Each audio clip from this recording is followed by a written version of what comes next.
in the spirit of prayer. There's probably not a person in America or around the world that does not know the recent tragedies that has gone on in New Birth, and that Bishop Eddie Long is up under severe scrutiny during this time. And I think that we as Christians should just pray.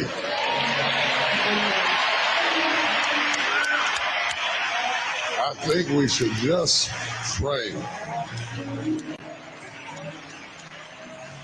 I think we should pray for everybody that is adversely affected. Everybody, just pray, cover them with the blood, cover them with prayer, lift them up in the name of Jesus, and undergird them. Someone stand up, we're going to pray in the family in just a moment. Somebody said to me, you haven't come out and said anything publicly. I said, there's nothing to say. There's nothing to say. You can't make great decisions with poor information. Until you can separate facts from conjecture, there is nothing to say. So you hold your peace, keep praying. When all of this is over, one thing's for sure, somebody, if not everybody in it, is going to need the blood. Come on, somebody. Either way you cut it, the blood has never lost its power. Either way you go, I know a man from Galilee who's able to deliver you and set you free. I don't care what it is, I don't care when it is, and I don't care who it is. God said my grace is sufficient. And so we're just standing over in the corner with a blood bucket. Woo! And whoever needs some can get some. But I don't know about you, before I sprinkle some on anybody else, if you excuse me a little bit, I want to put a little bit. I want to put just a little bit on myself. Glory. Anybody else in here will admit you need a little blood? I need a little blood. I need the blood of Jesus all over my life, every day of my life. Glory to God. I ain't gonna have no headlines. I'm gonna tell you right now, I need the blood. Who else needs the blood in here? So not for the blood of Jesus, I'd have been consumed a long time ago.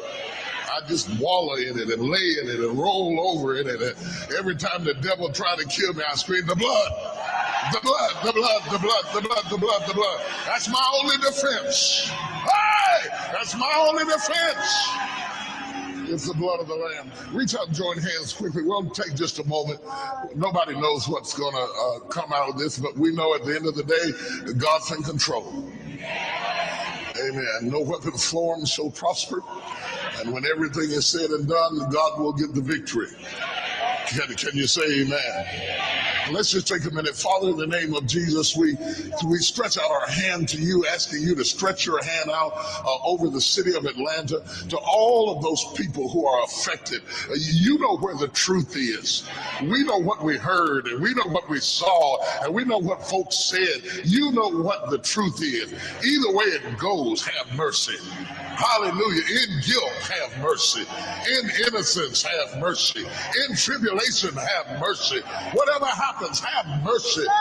As a sister church, we stand in prayer for the New Birth Church family, their staff, their friends, their members, all the people who have been saved up under that ministry down through the year. We lift up babies to you and little lambs and young children. And God, cover your people with the blood of Jesus. When everything is all said and done, let the devil know that we're shaken but not stirred. In Jesus' name, amen. Give God the best praise you got.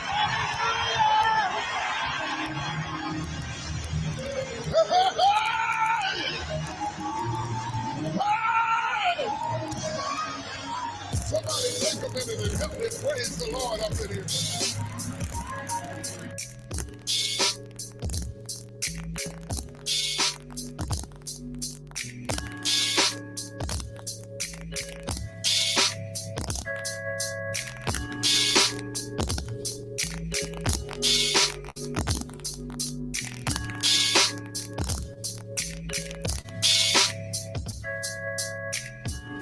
Yes, we are live.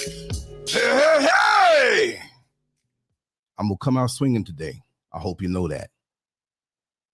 let me just say that I'm not attacking every church. I'm not saying that everybody in the black church is evil, but it's very much a cesspool for dysfunction. And we got to take credit for that. We had to start somewhere. So I said, let's start with Eddie Long and that whole situation. People are going to say, well, Eddie Long is dead. He with the Lord. It is not for you to sit there and say anything about him because you probably got a lot of sin in you too. And yes, I have, and I enjoyed every bit of it. So shut up. These guys, like the Freemasons that they are, cover for each other. They're in the same posse. They sorry they got caught talking all that, hey, I plead the blood. T.D. Jakes said it one time, and you're not going to like me for it, so unsubscribe from now. I'm not going to be nice anymore. Being nice with black folks doesn't work. I'm going to be evil just like the rest of them. T.D. Jakes said, cover me with the blood. Whenever the devil come around me, well, why didn't you say that when you had a dick in your mouth? You kind of liked it, didn't you? Well, we all like things in our mouth, but for me, it ain't no dick. Am I bashing the LGBTQ? Bashing lies. Whoever you are, be who you are. If you're a homo man, be a homo man. Don't creep around and act like you so holy, because I ain't holy right now. And ain't none of us 24 hours away for an orgasm achieved with somebody else or by yourself. What were you thinking? Peace and love and happiness? No, you think about that dick or that vagina or whatever it is, a trans whatever, to get you off. We're all freaks. As a matter of fact, when I worked in a jail and in a prison, I found out how it works. Hey, man, when I get out of here, I'm going to get me a suit. And I got the teeth done right because DOC, Department of Correction, they'll hook up your teeth for free. Hell, these inmates got better teeth than me, and I'm trying to find a place where, listen, y'all need to donate. Brother SCURV needs some dental work. If you don't already know, I'll tell you that right now. I need it. I got to look good. I don't need no toothaches up in my mouth. And they get the suit, and they say, first place I'm going to go is find me a good woman. A good woman up in the church. You see the picture right there on the left-hand side? You see that juiciness going on? You think that's by chance? That's on purpose, but we're going to get to that. We're going to cover every facet of evil black church people. And yes, don't come to me and tell me, well, we have evil people in the church. It's not just black people. I'm focusing on black people because I'm a black man and I had the black experience in America in the black community, so I know Negroids quite well. You don't study math or trigonometry and specialize in that and go and take a test for advanced English, do you? The things I'm studied in, the things I'm experienced in, I'm going to tell it. And see, when people talk like me, we're the troublemakers. And what do you hear? Oh, you going to go to hell. Well, I'm already in hell. I left it. It's called America with 3 Ks. In the black church, for me, from what I see, it used to be, I wasn't around in the slavery days, but it used to be something of a little more substance. It used to be something that when the threat of death hung over our head by the slave master, every single day, Sunday was the day where it hung over our head the least. Let the niggers pray to the white Jesus. Let the niggers go on and eat their food. And this is why, coming up in the various churches in my time, we stayed in church all day long. Sunday was church day, and I didn't like it. I wasn't forced to it, but I had many friends that I went to churches with. And I said to myself, God, dog, you got to get up in the morning for Bible study? You got to come back for the daggone service? And in the afternoon, you hanging around in the parking lot. I want to go home and get something to eat. And you get something to eat, you go around church folk. Either you go to that big restaurant, you still got the same clothes on, all sweaty. You know how them 1970s polyester shirts were. Don't lie. Summertime, you sweating. Maybe it starts sticking to you. And you got to be around these folk. And then they start gossiping about who's with who and who dresses too tight and who eyes was looking at whose butt. Meanwhile, you got church brothers in there going to the bathroom all the time, sharing the same stall, and one of them is on their knees and not to pray. Dysfunction. And we got evil and envy and jealousy. And you want to talk about, I'm blessed and highly favored. Highly favored for what? An express ticket right to hell? We're so hypocritical. That's why I titled this, Evil Black Church People Doing the Devil's Work in the Name of the Lord. Y'all are so hypocritical. And I don't care if they hear it or not. They're going to eventually come around and listen to it. There's somebody I know that plays this foolishness, and she's a pastor, and she was raised up in the church. And her mother's a sweet mother.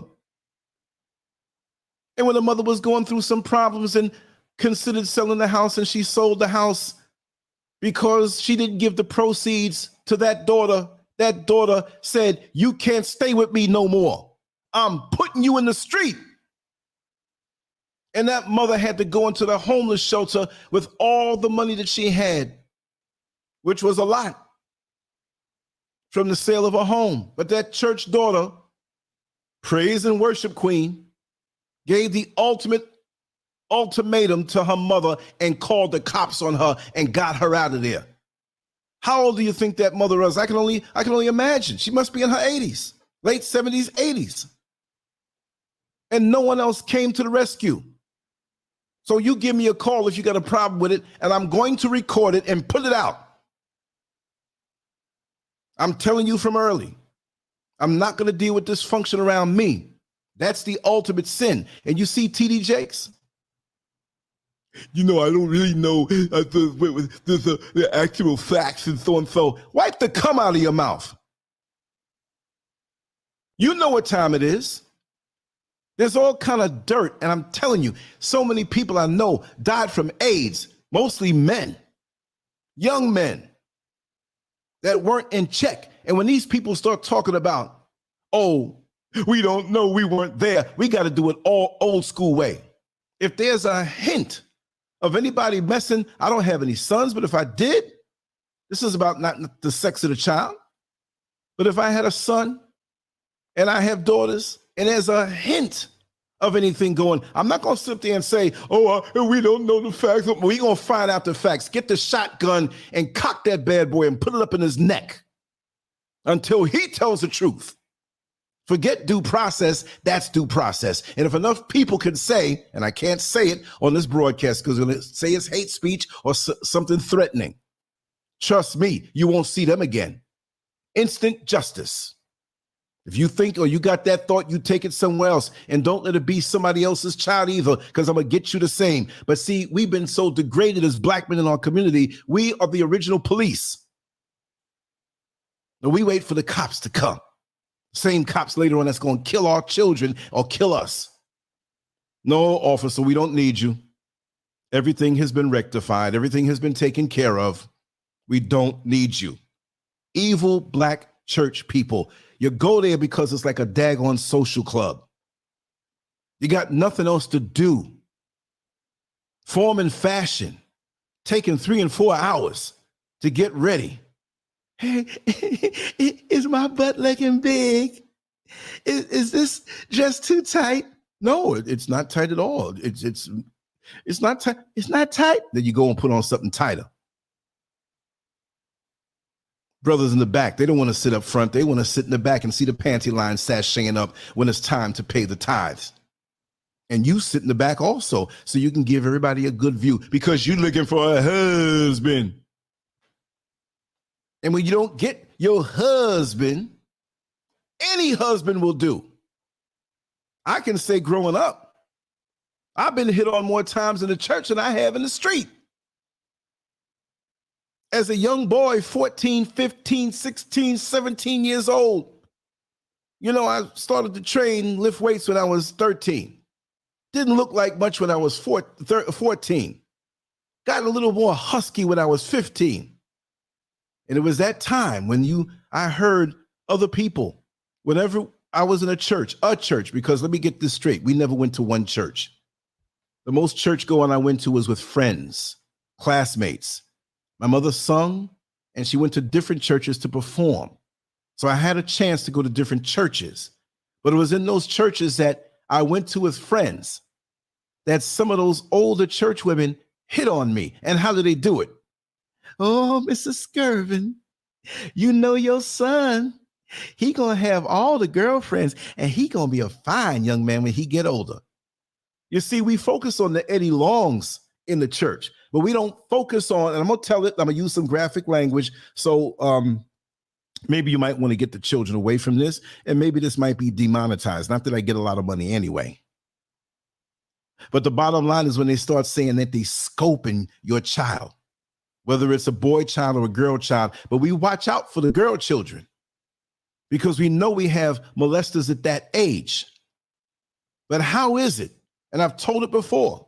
And like I said, I'm going to start doing my, taboo, shadow world, SCURV After Dark shows where I tell it. And it's going to be on a new Patreon or maybe this old Patreon. I'm not sure how I'm going to do it. Right?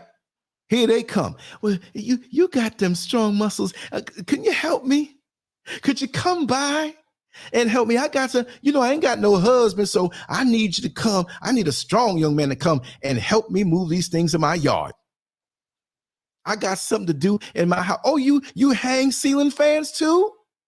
Yeah, I know how to do that. Well, I need you. When can you come over? Anytime. I go to school during the week. Anytime on the weekend. They didn't want me to come over there on a Saturday. It's a sick thing with some of these women. I'm going to talk about the men too, but I'm talking about my experiences. And I'm really going to talk about the evil stuff, the witchcraft, and the controlling spirits also. We're going to take it one step at a time. We're going to go through this with a fine-tooth comb. I didn't have enough space on the banner to put up the types of people that are in the church. And quite naturally, there's a whole lot more right now because it's like a virus. And it morphs and it changes and it gets worse. And it's worse now in 2023 to the point where the black church doesn't even look like a black church anymore. It's black celebrity worship. It's let me get accused of something in the world that I'll come on and act like I'm holy so I can sway the public when I'm a celebrity. Celebrities doing all the most decadence and they're out there wearing crosses.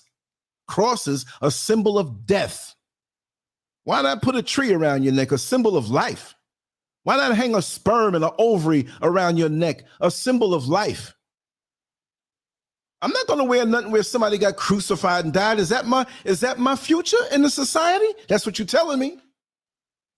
And for the people who are going there, most of them ain't going nowhere. Well, you can't say that, Mr. Scurvin.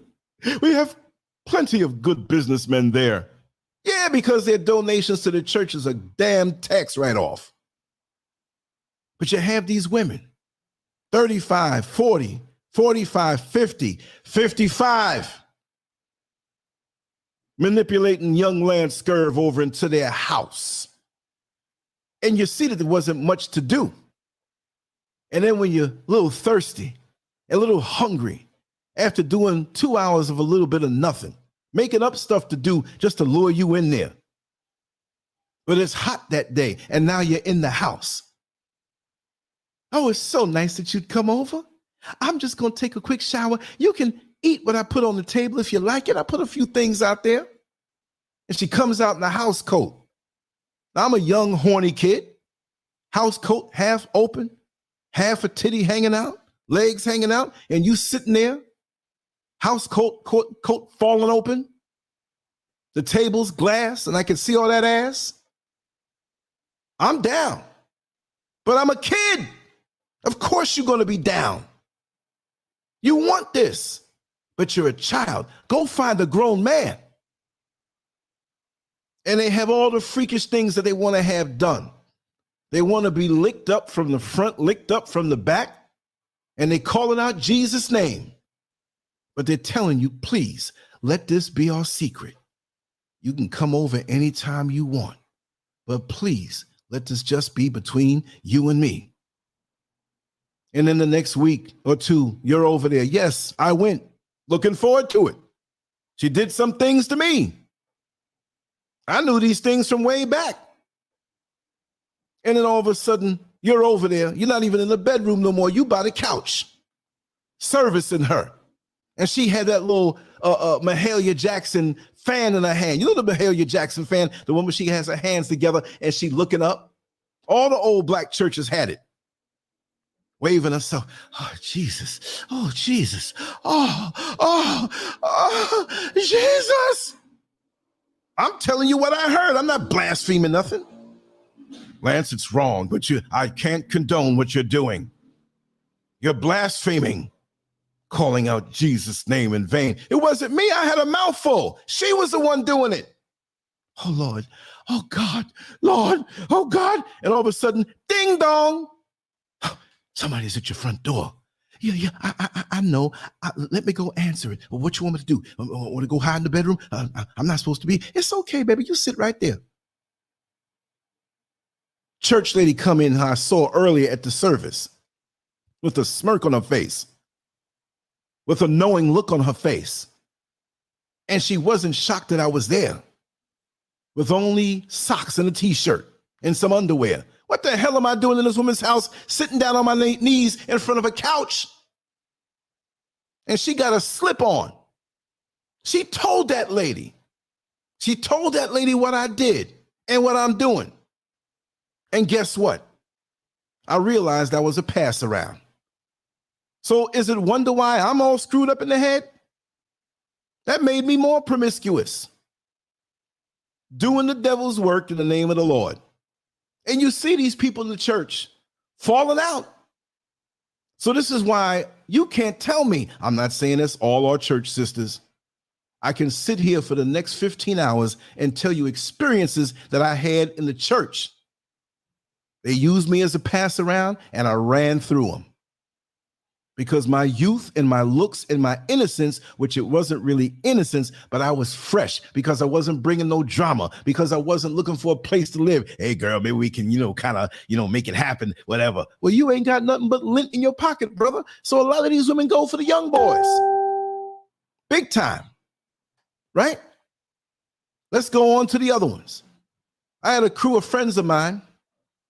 I can't say they were my friends because you know how it is when you're in school and say, for example, I'm in the 4th grade and they're in the 6th grade. 2 grades, 2 years difference. That's a million years when you're in elementary school. When you're a 6th grader, you want no 4th grader hanging around you. But I was friends with many of the 4th graders that were brothers with the 6th graders, so we mixed up. But they would have their time to the side to whisper about things. And usually, a lot of the young men in those days, man, look at that girl butt right there, man. Wow. And all they did was look. Back in those days, nobody was really pursuing anything because it would have been incestuous because everybody knew everybody in these smaller churches. I'm talking about the smaller ones. I'm going to talk about one right off of Rockaway Boulevard in Van Wyck Expressway. I'm not going to say. This is going back in the 70s. There were a crew of young men that were there that they didn't seem interested in the young ladies. They didn't seem interested in any young lady. Where I had my eyes and breaking my neck and, dealing. I was a handsome young man and I utilized it and they took advantage of me, but I had no problem with it at the time. They seemed to be off to themselves all the time.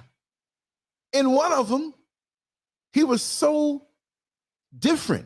I'll say it that way. And I won't call the brother's name because they all didn't really make it. One made it to 1994. Passed away right before my mother passed away. Them other ones here, they didn't make it to the mid-80s because of what they were doing. And what do I mean? Well, let's make up a name. I don't want to say the brother's name out of respect. I still love them very much. They were pretty much part of the fiber of me growing up. Although I wasn't with what they were with, we joked, we went to get food afterward, and there was a trust there. There was a brotherhood there to a point. We had a camaraderie, although I wasn't in that crew. Let's just say the one who was built with a little more hips. Let's just say his name was Billy. And Billy was a quiet guy. I was cool with his younger brother. But then there's the other one who was a little more effeminate and everything. And he was a comedian though, too.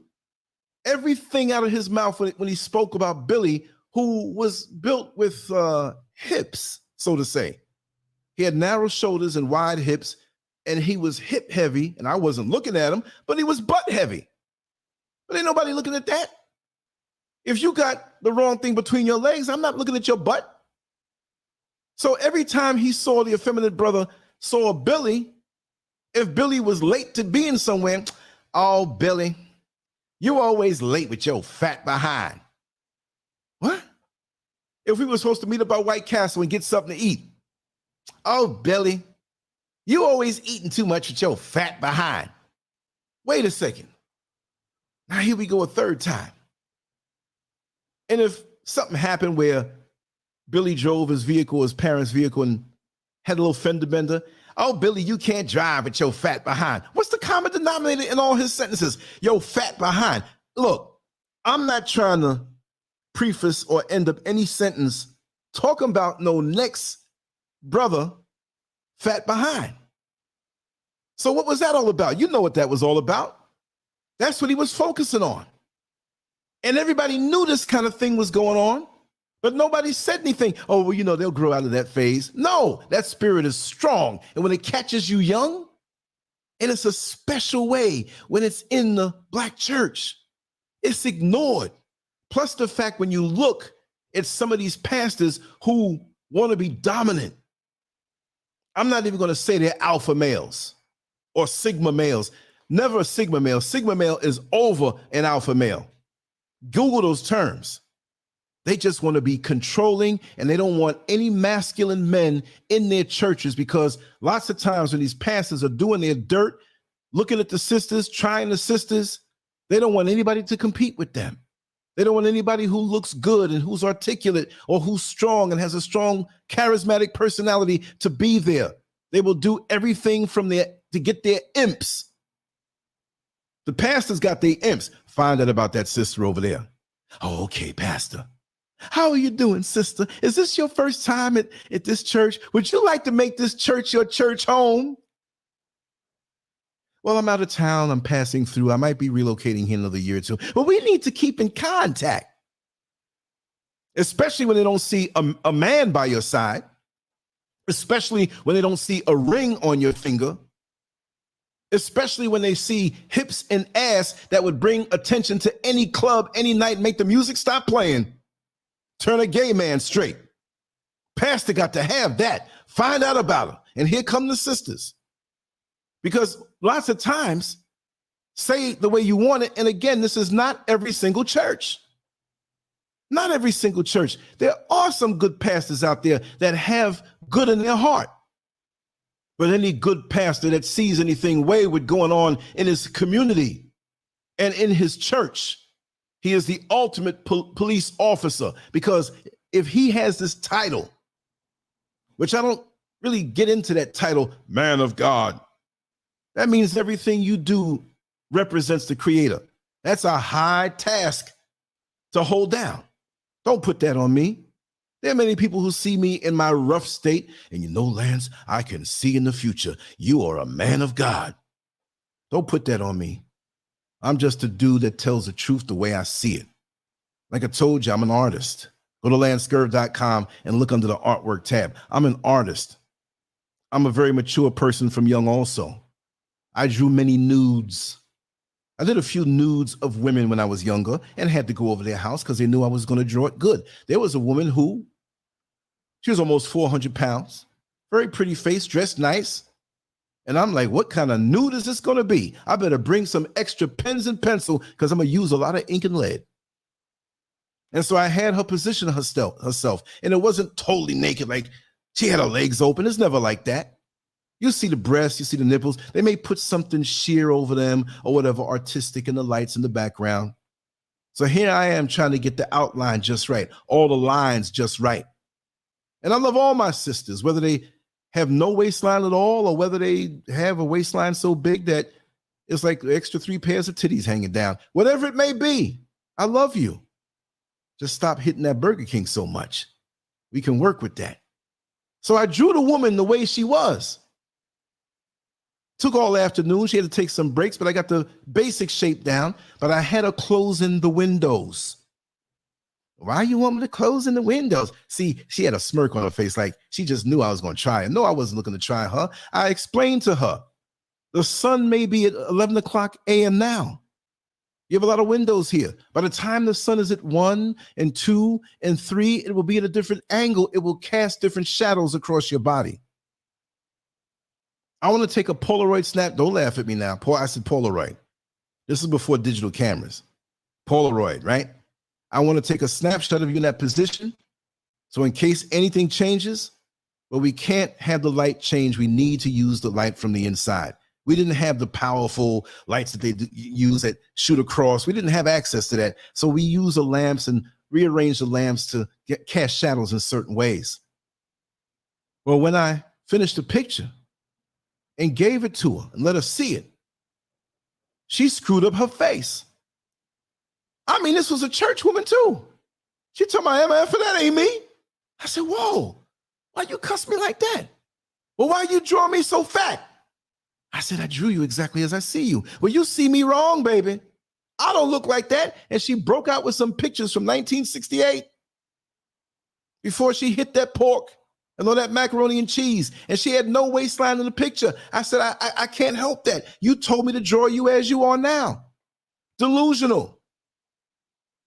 And she went back to the church. Wasn't any regular church I went to.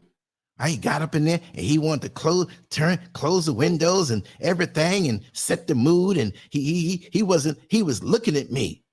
He was looking at me. How am I supposed to draw you, lady? You sitting in front of me half naked. You want me to get it right. I got the nipples right. I got the fat right. I got the navel right. I drew every piece of pubic hair right. The face looked just like you, but you wanted me to erase the double chin. And she went and told everybody, oh, he hitting on me. He got up in there and he pulled his thing out and tried to jump on me. No, I didn't.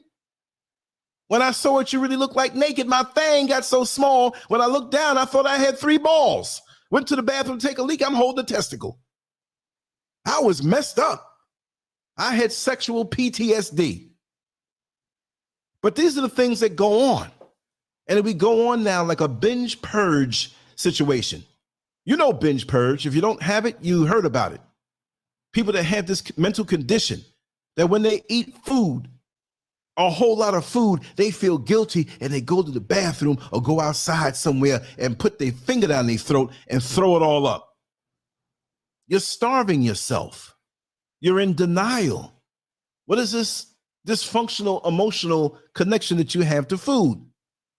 Well, this is how the Black church is. We sin all week.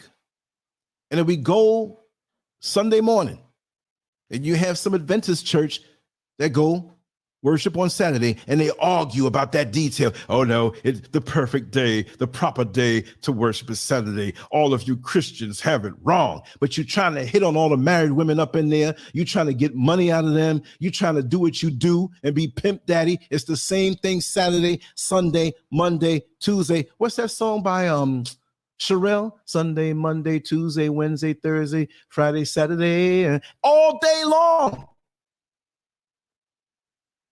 And it's not just the evil Black people in the church, it's the dysfunctional ones that shut up and let it go on. I'll let the Lord handle it. No, you don't want me in your church and have none of my children up in there.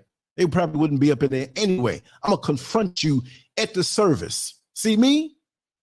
People always got me wrong. Oh, Lance, he's such a nice, soft-spoken guy. I can just walk all over him or walk all over people around me. I have a breaking point. There are a lot of people out here who don't think I'm a nice guy because I'm not a nice guy. I am a nice guy to a point. But if you don't hear me and me correcting a situation around me, I got the worst gutter mouth and I'm ready to throw down with anybody at that moment. So I'm going to cuss you out, cuss your mama out, cuss your daughter out, cuss your wife out and your kids. But I got to be pushed to that because you try to exhaust all means of intelligent communication, but you can't do that in the church. My mother never committed to any one church. Well, here we are. What was the church there? It was a Methodist church.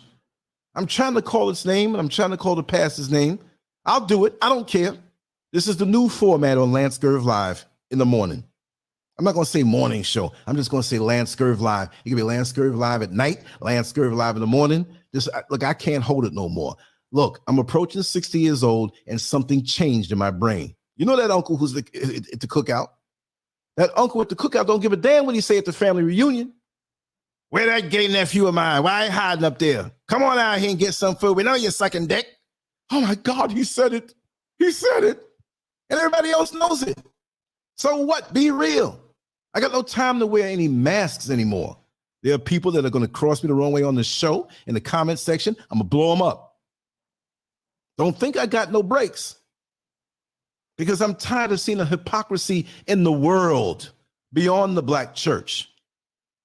So here I am, went to this church. I don't know the pastor's name that made the statement to my mother, but I know the pastor's name, and he was always nice. The other pastor who left, we were going there when this main pastor was there, and I knew he was gay.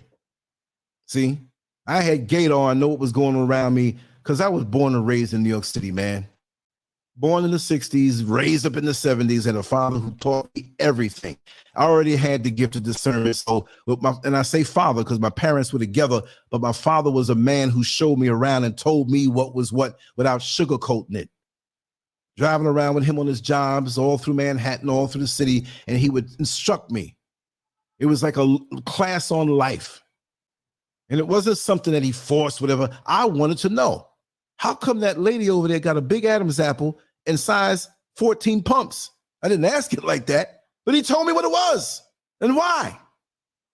He guided me. And I can't throw all of that away just to be dysfunctional in 2023 when I open my mouth. And again, if I insult somebody, I'm sorry I did it, but hit the subscribe button, unsubscribe button, and get out of here and don't come back and call me all the names you want to call me.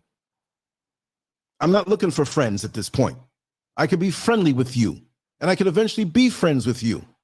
But the vast amount of people out here, we're not if you come here, you want to come here to hear what I have to say. But I'm not sitting here with this notion. I have my inner circle. You know who you are, who are here. Even if I never talk to you, and you feel some kind of way toward me in a good way, then you're a part of my inner circle because you understand where I'm coming from.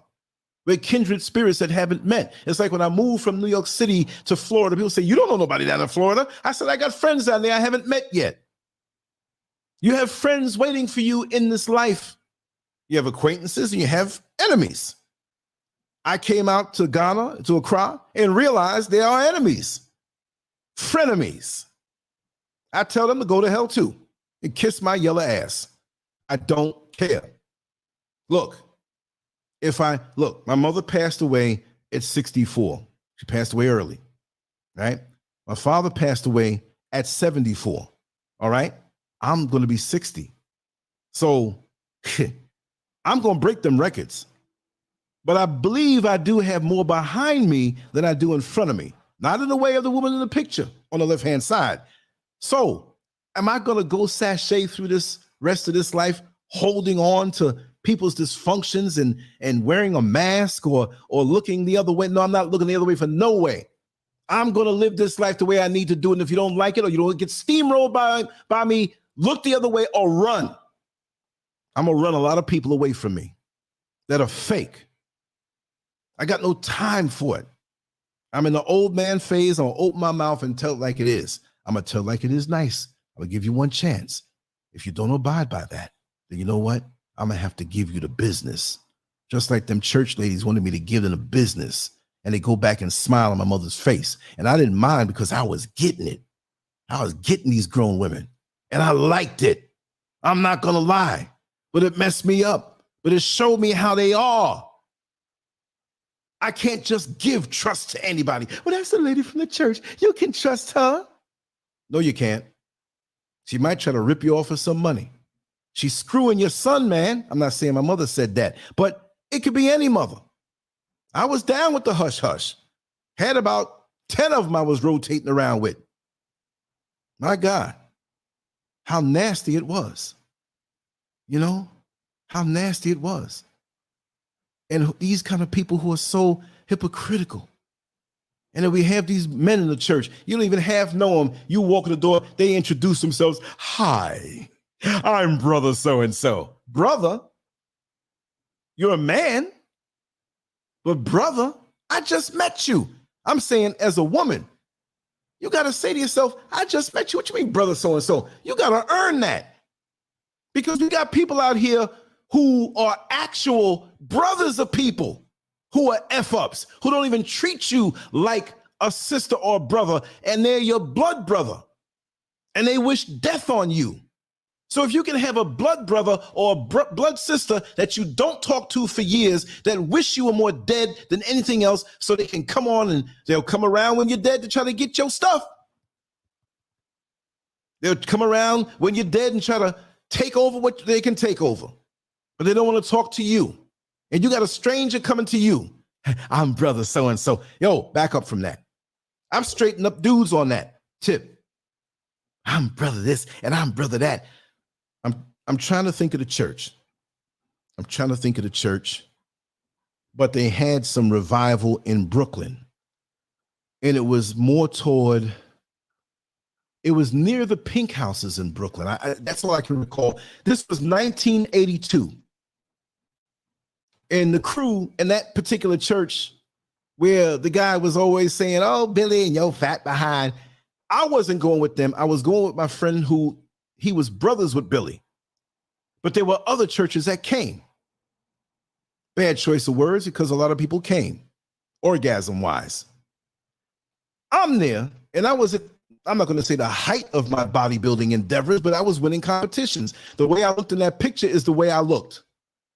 The picture I always flash. I ain't flashing it today. Y'all saw it. You'll know what I look like.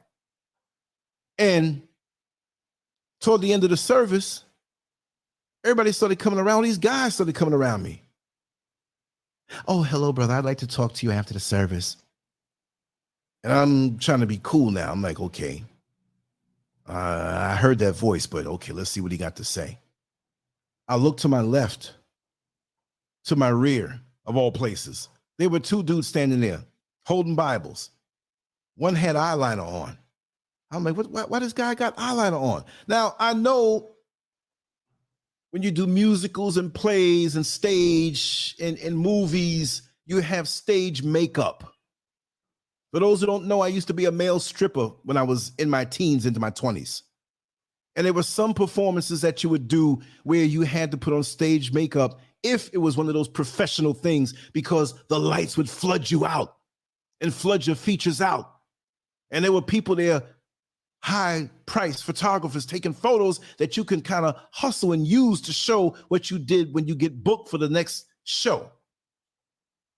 But there was no show going on there for you to have stage makeup on, looking like the Joker. I'm like, what the heck is going on? Don't these people see this guy looking like Halloween? So I turned to my left and he waved his finger. Like he's some little chick checking me out at the football game, some little cheerleader or something. Oh, brother, I would like to just talk to you about the Lord. I said, okay, strike two. The service was over. I didn't want to talk to nobody. I'm walking away. And they following me. You ever see one of those cursors on the computer, right? That, you know, the cursor, which you point and click with, right? And the old screensavers back in the day, we still got them. They have either, it could be birds, it could be little balls, it could be little clowns, it could be all these little things, 50 to 100 of them. They jump on you. They jump on the cursor. And when you move the cursor, it gets away for a little while, but all these things are following you around. So little kids like it because they moving the cursor around trying to get away, but you can never get away. I looked, there's like 15 dudes behind me following me. I had to pee real bad. And I was sitting there, I went into the makeshift urinal. They had a part of it there that was like not a building, but it was like some kind of temporary structure. And it was thousands of people at this revival. They had one on one side and one on the other side. I started heading toward one. I saw these brothers behind me, like them things that follow the cursor. I went around the back of it and went over to the next one just to make sure. I said, they must be going to the bathroom at the same time. They followed me. I go to the other one, and I'm mad now. And so I'm sitting there taking a leak. You know the urinal. Ladies, you know you probably peeked in the man's bathroom and see what you stand up and this thing you pee in. You can go to the stall too, which I should have done. I'm sitting here peeing, and my peripheral vision sees 3 guys next to me staring at me. They're not even peeing. Now on the left side, one dude was peeing and he looking at me smiling. That was a weird feeling. I'm standing there. I got my dick in my hand. Another dude got his dick in his hand smiling at me, and 3 are looking at me. Nah, that's too much. I finished what I did, shook it off, rinsed my hands, and guess what? Oh, we want to talk to you. I said, listen, y'all don't want to talk to me about no Lord. I know what time it is. Oh, what do you mean? You're our brother. Jesus loves you. Whatever. Yeah, Jesus loved me, but what's in it for you? Oh, what are you saying? I said, wait a second. You don't know me. I'm not interested in this, but you're here. Your soul must be eager to hear some word. I don't want to hear no word from you. Why are you being insulting to us? I said, because you're using this thing as a shield and a cover because y'all trying to get to suck my dick. Get away. You'll get something down your throat. It'll be a foot. Get away from me. Now, if anybody want to say that's gay bashing, then you need to gay bash when it's like that. The way to do it when you're a homo, you throw that eye contact. If the eye contact don't come back with the same eye contact, you got to look in your face like, listen, I ain't with it. Leave it alone. There's enough dudes out there taking it up the butt and sucking off other dudes. Why you want to mess with a straight man? They always like trying to violate a straight man. Straight man is fresh meat. Straight man is virgin meat. We don't care how many women he been with, but see, we like it when he have a lot of women because they come to us because we know, and they're like breaking you down. I'm the first one. Ooh, and I had his toes wiggling. I had him calling out the Lord's name. Don't superimpose that foolishness on me with your twisted fantasy. And they are just as guilty as those church women that I went with willingly. Yeah, I went with them willingly. And I liked it. And for a long time, I was looking for more of it. And I saw it. It was all over the place. But evil black church people, when I was making the banner for this particular program, and I Googled some images, I'm an artist, I see things ahead of time. Now, whoever those hands belong to on the banner could be a sweet little old lady. But to me, I said, them hands look evil. Mrs. SCURV said, how can you tell evil hands? I said, them hands look evil. Sitting up in the church,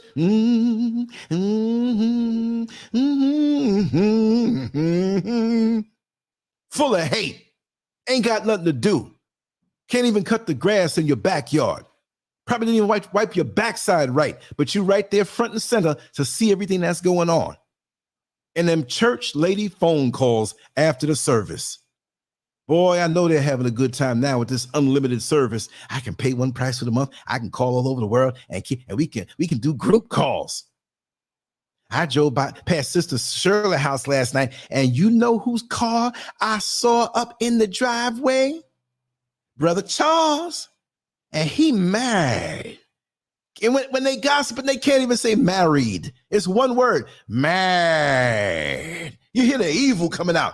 And he mad. Double sword. You know Sister Shirley getting some, and your dusty old stuff ain't getting none. And you ain't married either. And if you were, you'd probably be driving your husband into the arms of another woman. That's your gossipy self. Them kind of women can't take care of their business, but they're all up in somebody else's business and they dipping and dabbing. I know about them ladies. They rushing out to church service only to go and play the number so they can hit. Pass the license plate, got 1, 2, 3 in it. And I heard some rap song had 1, 2, 3 in it. And I had 3 pennies in my pocket. 1, 2, 3. I'm going to play that number. And you never hit with your evil self. Been playing and got the dream books. You know about that, right? Come on, tell me you don't know about that. I know in the inner cities they have the dream books. I got to get my dream book. They got numbers in there, and you pick from there. And you're always dreaming something. Always dreaming something with numbers and putting it on God. If God want to bless you with something, the creator of the universe, it's going to come to you, but it's not going to come to you out of evil works. And this is the thing that bedazzles a lot of us also, because evil people can be very affluent. Evil people can have lots of money. It doesn't mean that they're blessed. It means a lot of them are doing some dirt. I have no problem with anybody having anything. I don't care about that. And I'm not going to put it on God. I'm not going to put it on the creator and say, well, if the evil man is blessed, that means I'm less than him. And it's not fair. It's not about money anyway. We passing through this situation fast. And it doesn't mean when you do have money that you're evil. But black folks got all kind of dysfunctional mentalities toward money. They brag about the riches of their pastor that they gave them. I saw 2 old ladies sitting on the bus stop, poor, didn't even have enough money to get on the bus. My pastor bought a new Lexus, or my pastor bought a new Rolls. And both of y'all got more toes than teeth. Both of y'all broke as hell. You think because they got a cat in the house, all that cat food is for them, they eating the cat food too. But they're giving all the money to pastor because if you bless the man of God, you're going to be blessed. Then evidently he ain't no man of God because you ain't blessed. And we equate that. See? We equate that with being blessed. Money. There's a lot of ways of being blessed. How about peace of mind? How about being happy that you are awakened this morning? You mad because the next person's sporting a new car, or you mad because the person next door got a bigger house than you, and you mad. You what? We so stupid. We stupid as black people anyway. But the church is worse. The church is worse. Somebody was asking me about prisons the other day. And I said, prison is just like the outside world. What you mean? You got prostitution in there. You got drugs in there. You got crime in there. You got all kind of hustles in there, except it's condensed and amplified even more. So when you come out, you learn some hustles.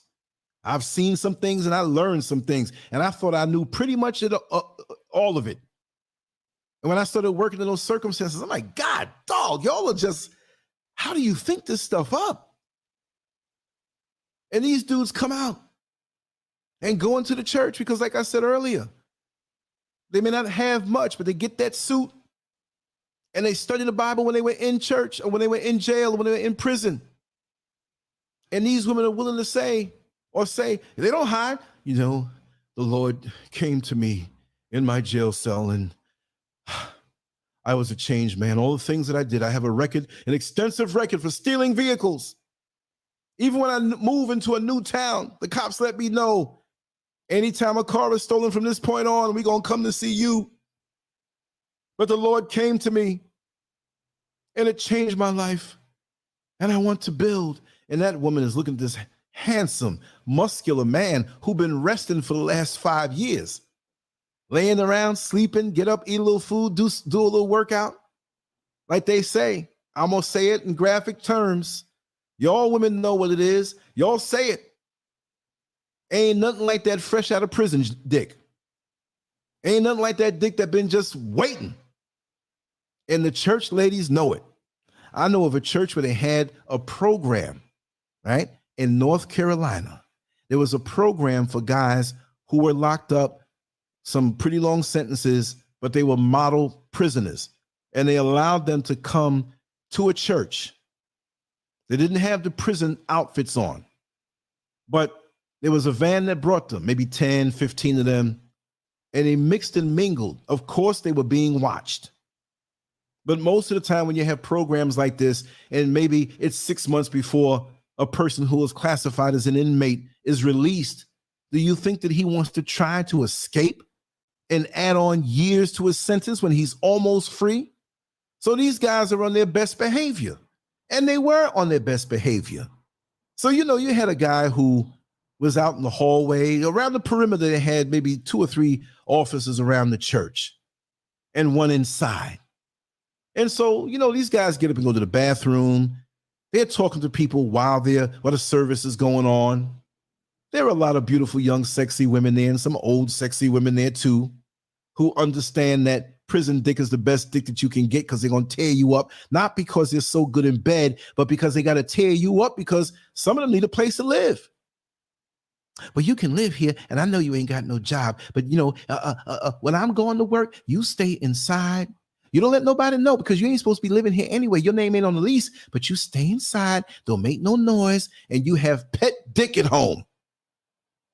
And a lot of women overall like pet dick that they can control, that doesn't have a job, that doesn't have anybody because he needs me. It's a sick, twisted mentality that's in the outside world and in the church. And I'm not saying every single woman. Anything I say, y'all, don't come at me in the comment section and talk about, well, it's not me. Well, if you took time to write a long paragraph or half a damn book in there telling me it's not you, it probably is you, and I stepped on your toes and I touched the nerve the wrong way. And depending on how you come at me, I might block and delete you. All you can do is watch, and you ain't gonna comment. I don't need this aggravation at this age. Whatever age it is, or whatever time I'm supposed to leave this earth, I'm going to enjoy it, and I'm not going to die from emotional constipation. I'm going to let it all out. You know when you sit in the toilet extra 5 minutes, and you know you ain't really done, but you can get up and move, but you're like, I ain't really done. No, I'm going to sit there until I'm done. I don't care how much of a line is outside. I'm going to spread eagle, bend my stomach, poke it a little bit, squeeze a little bit. I'm getting it all out. What the hell happened with Scurv today? He was a nice guy. Like I said, I'm still a nice guy. But I'm going to let that extra 25% come out. Because, you know, when you try to be genteel and mannerable, sometimes you got to give it.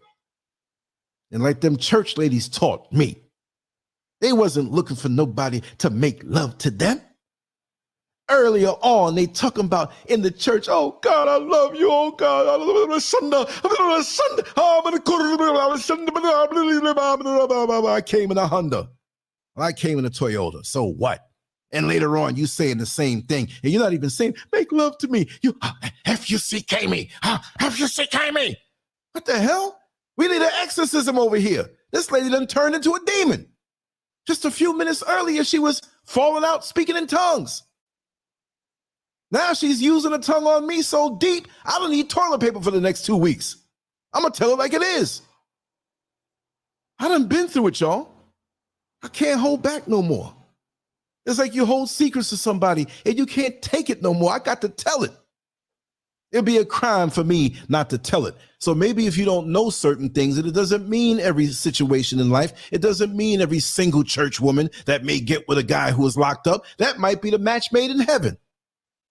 It might not be, but everybody got to hustle. And most people are thinking about, what can I get out of this? This is why most con games get you duped. There was a dude who came to me in a parking lot years ago. You know this con game where they have a handkerchief, not a handkerchief, but what is the thing there? Yeah, handkerchief, right? Big handkerchief, and it's rolled up, and it got lots of money in there. You know, 50s, 100s, what the hell? And they come to you with some foreign accent. Listen, my brother, somebody's following me, and I have my life savings right here. Please, can you hold this for me? I need you to hold this for me, so if they apprehend me, then I won't have it, and I will come back to you and contact you, and I know I can trust you. And you're like, look at all that money right there. He wouldn't mind if I took half of it. I mean, hell, if he got somebody coming to kill him, I got to get paid. Well, I need you out of trust. And I don't understand this part, how people get fooled. I need you to put $100 inside of it and add on to it so I can know that you're trustworthy. That don't make no sense to me. Either I'm trustworthy or not. And then they hand you the daggone thing, the round thing with all the money in it. But they distracted you for a second, and they had another one with newspaper in it. And I know that hustle. And they told me, oh, I think I see them coming. Well, I knew what time it was. And I had my eye on that. And this happened to be, I was like 17 years old. It was in Manhattan. He had the thing in his hand. I'm like, let me see if he tries to switch this thing. He tried to distract me. I grabbed it and shoved his ass down to the ground and ran down to the subway. I had about $2,000 on me. I'm not a thug, but don't thug me. I'm going to put my money in that and you switch it and I get newspaper. I would never rip anybody off. But if you come to me, if anybody comes to me with a gun or a knife to rip me off, I'm going to be the super thug. Now you done open the floodgates. I'm going to hustle the hustler. I'm going to knock you out and take all the money in your pocket. I wasn't bothering you. You're going to be the one running to the police. He took my money. He did? What? How did it happen? Tell him the truth. Well, I was trying to rob him. Okay. Case closed. See, in this world, I'm going to tell you, even if you're younger than me, I think I have a lot of juice, the juices of youth flowing through my veins. I ain't done on this level yet, but I've been here a little bit now, a couple decades more than some people, which doesn't make me a scholar because there are many people who are younger than me and even half my age that are my elders. And I honor them as that because they have become scholarly in a certain area of expertise, and I go to them for advice. But when it comes to real life advice, and I done been through it, I done been through it all. I never did drugs. I don't do crime. But when it comes time to seeing the dirt and the lies and deception, and I know women, I'm not going to say I know you because I know women, but I know how women can be, and I know how dudes can be. You understand? And I ain't having it. I'm not going to even let certain things happen at this point in my life. Not on my watch. Not on my watch. Ain't nobody accusing me of nothing. Hey, man, I think you hitting on my woman. Nope, I was never around her. It was always people around. If she was inside and I was outside. I don't trust you around my kids. You ain't never going to have me around your kids. I don't do kids. That's the worst thing you can have being put on you. Never, never, never would I be put in that situation for anybody to even think of anything bad. But I do have integrity, as gritty as I can be. And there are a lot of people out here who can vouch for me. See? So you have these people who, in the black church, they've been there for a long time. These are these long-standing family churches, like the one I spoke about on Rockaway Boulevard, off of the Van Wyck Expressway in Queens. This is almost a 50-year too late blow-up. All them people halfway got to be dead in there, except the ones my age. And some of my age are gone too. Don't even know it. You ever get a phone call or you find out in passing, you go back to your old neighborhood and you've been passing through there sporadically every year, every other year, and you ask about somebody. What you mean you asking about old Rusty? Old Rusty been dead for about 12 years now. What? You might have saw his lookalike 2 weeks ago. You say, yeah, I saw old Rusty down the road. It must not have been our Rusty because he's been dead for 12 years. So you go back to these situations and dysfunctions and things that were going on under your nose that you never knew about were happening. You see, these black churches are like a pretty rock in the yard, in the garden. Oh, look at that rock garden you got. That's such a pretty stone. Wait a second. That stone wasn't there 2 weeks ago. No, it's a new stone. It's a stone I added on. You go ahead and move that stone after the rainy season, and you'll see all kind of weird looking bugs with 3 eyes. I saw a caterpillar with a dick bigger than mine. I was like, what kind of thing is that? And I looked again, it was gone. I was like, what the hell? What was going on under that rock? They're discovering new insects, new fish, new species, different types of animals. So we have now, this is demon time, y'all. All that you've known of church scandals before, that was nothing. It gets better with time. It gets more evil with time. Since CERN released and cut through the barrier between the physical and spiritual world, and it's a torn open portal that released these demons on the world, don't you see crimes more decadent? We always had rape, we always had robberies, we always had this, but this stuff is worse now. The crimes are they're more evil. It's not about, I want to rob somebody. Why you want to rob somebody and stick a gun up their anus and blow their anus? So why do you have to do all that extra? Is it money that you're looking for? I knew a dude locked up that he did a string of robberies, him and a bunch of guys. And after he did the thing, he want to play around in the man's ass. The other dudes are, what are you doing? Yo, what's up with the gay shit? So these things are more twisted. The more you can say, no, it can't be. I say, yes, it can be. I give you 3 days. Hell, I give you 2 days. Within 2 days, look through the news and find how many things, the local news now, because you know CNN ain't going to talk about that stuff. You know, I'm Anderson Cooper, and I'm not going to talk anything bad about the gays. But there's all kind of molestations and things that be going on for a long time, and men locking women down in their basement for 10 years and just all kind of stuff going on. And could you imagine the stuff that's not caught? Could you imagine the stuff that the news doesn't get to, it doesn't get revealed? Now, this ain't got nothing to do with the church, and it still has something to do with the church, because a lot of these church people who are not actually doing the evil things, they know what's going on and they keeping their mouth shut. You just as bad. You want to say I'm going to hell for talking about it? I say you going to a super hell for not talking about it, and you knew it while y'all were under the rock coexisting with this dysfunction. Like I said, the black church back in the day, in the times of slavery, we had to survive, and massa wasn't on our backs as much. And that's where we get the whole thing of staying in church and trying to keep church going as long as we can. Mama, I was in Bible study and went to the service and we ate a little bit of food and we went to the evening service. Mama, it's after 12 midnight. I got to go to school in the morning. I ain't do my homework yet. Well, the Lord will take care. We're going to stay in here till the morning time. We're going to tarry. Come on now. Y'all know about that word. We're going to tarry in the Lord all night. Why? Why you got to do that? And you don't have the balls or the guts or the ovaries to take care of the situation if you are a man or woman of God. Those are your words. Those are not mine. Cops don't just pop up out of nowhere. Let's say in a perfect world, cops don't do things and shoot down black people and are racist and beat them down. Let's just say cops are pristine. And I do know a handful of pristine cops, and they know some good ones too. So I'm not even, there's a couple of cops probably watching this one right now, and I know who they are. I ain't gonna say who it is.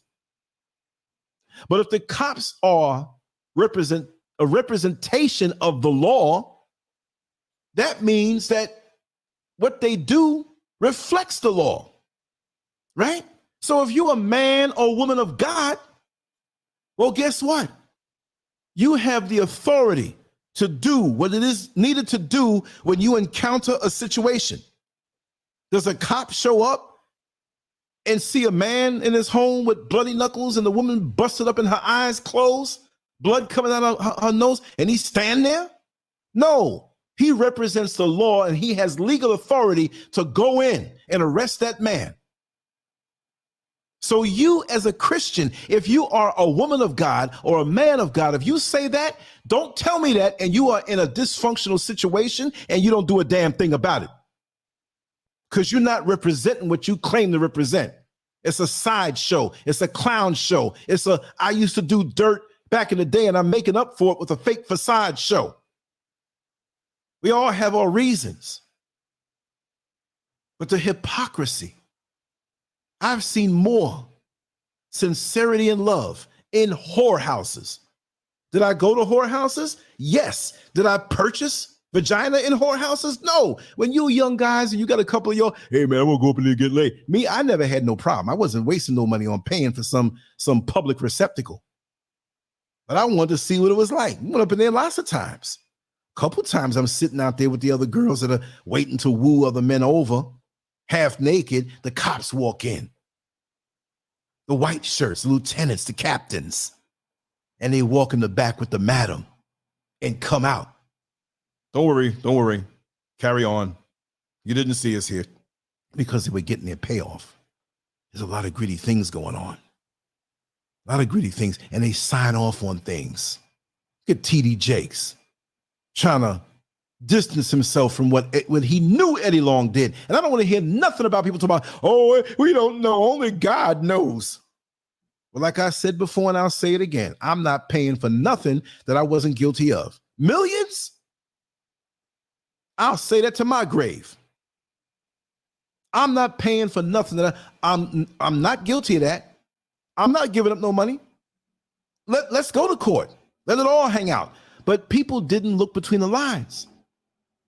Eddie Murphy. Eddie Murphy too, picking up transvestites, dudes in dresses. He ain't claiming to be nothing in the church. I'll leave him alone. We all know about that one. Him and Johnny Gill living on his property. My, you sure look good tonight. Who is he talking about? Eddie Murphy? We'll leave that alone for another show. That's none of my business. That's none of my business. Right? But Eddie Long was politically connected. You would see him, which you shouldn't do when you're in the church like that. And he was connected with people high up in law enforcement. This man had so much money and influence. Of course, you're going to be part of secret societies where they have the secret handshakes. I don't know if he was or not, but the money he had and the influence he had, we know what it is. Like that old grandmama sitting up on the steps, like I always say, young girl, granddaughter come home. Oh, he's my new boyfriend. I love him. I'm going to marry him one day. And the boy says everything right. And the boy walks away. And the grandmama looks over her glasses. You know, the glasses got the chain on the side. Baby, that boy ain't no good. He gonna break your heart. Grandma, you always saying the best about those boys. Why don't you say something? No, he gonna break your heart worse than the other one. You better stay away from that boy. You can be friends with him, but don't you fall for him. And she walks away mad. You can be mad all you want. I'm your grandmama and I love you, but I live life and I know what I'm saying. And 3 days later, she come back crying because she caught the boy with another girl up on her porch kissing her. I don't mean to rub it in your face, baby. And holding a little girl, but grandma love you and I'm not gonna lie to you. And Lancescurv loves his people and I ain't gonna lie to you. Maybe you can avoid some of the sugar honey iced tea that I had to go through. But when you look at that woman in the dress going to church on the left-hand side, you know what that is. You know what that is. It's evident. Do I have to see her doing the do with somebody's husband, whatever? You know what that is. All them nice luxury cars parked out there. And she gonna take her little putt, chitty, chitty, bang, bang car and park it over there. Knowing she got to put antifreeze in there every 5 blocks. And so she hangs around the church waiting for the men who own those cars. And she comes out, I've seen this. And she comes outside and pulls open the hood and bends over and just waits with the daggone antifreeze. Guys ain't over there yet. She gonna stand there like the Statue of Liberty. And then when they come over, she bends over. She hikes that skirt up a little bit and bends on over. And when she bends, she ain't even bending over naturally. You know, when you bend over, your back curves. Why are you bending over and your back is arching like a cat in heat? And you got all the brothers over there coming over to help you now. Well, maybe you should leave the car here, sister. I'll drive you where you have to go and we can get somebody to, I know a mechanic. Get all this help. Like they want to really help you, men of God. Yeah, they want to have you saying, oh, God. They want to make a deposit in your hairy bank. That's just what it is. Not everybody, but some people. And out of the some people, it's a lot more than what you think because we can't know what people are thinking. Well, let's get back to the witchcraft. There was a pastor's wife in Queens. I can't say I know her like that because I was much younger, but you know them. It's not like, you know, you come over to the house. Hi, how you doing? Let's talk politics. I'm going to invite you over to dinner. At 8 years old, no. You, hi, you know, Pastor so-and-so and whatever. You're a little kid. Know your place.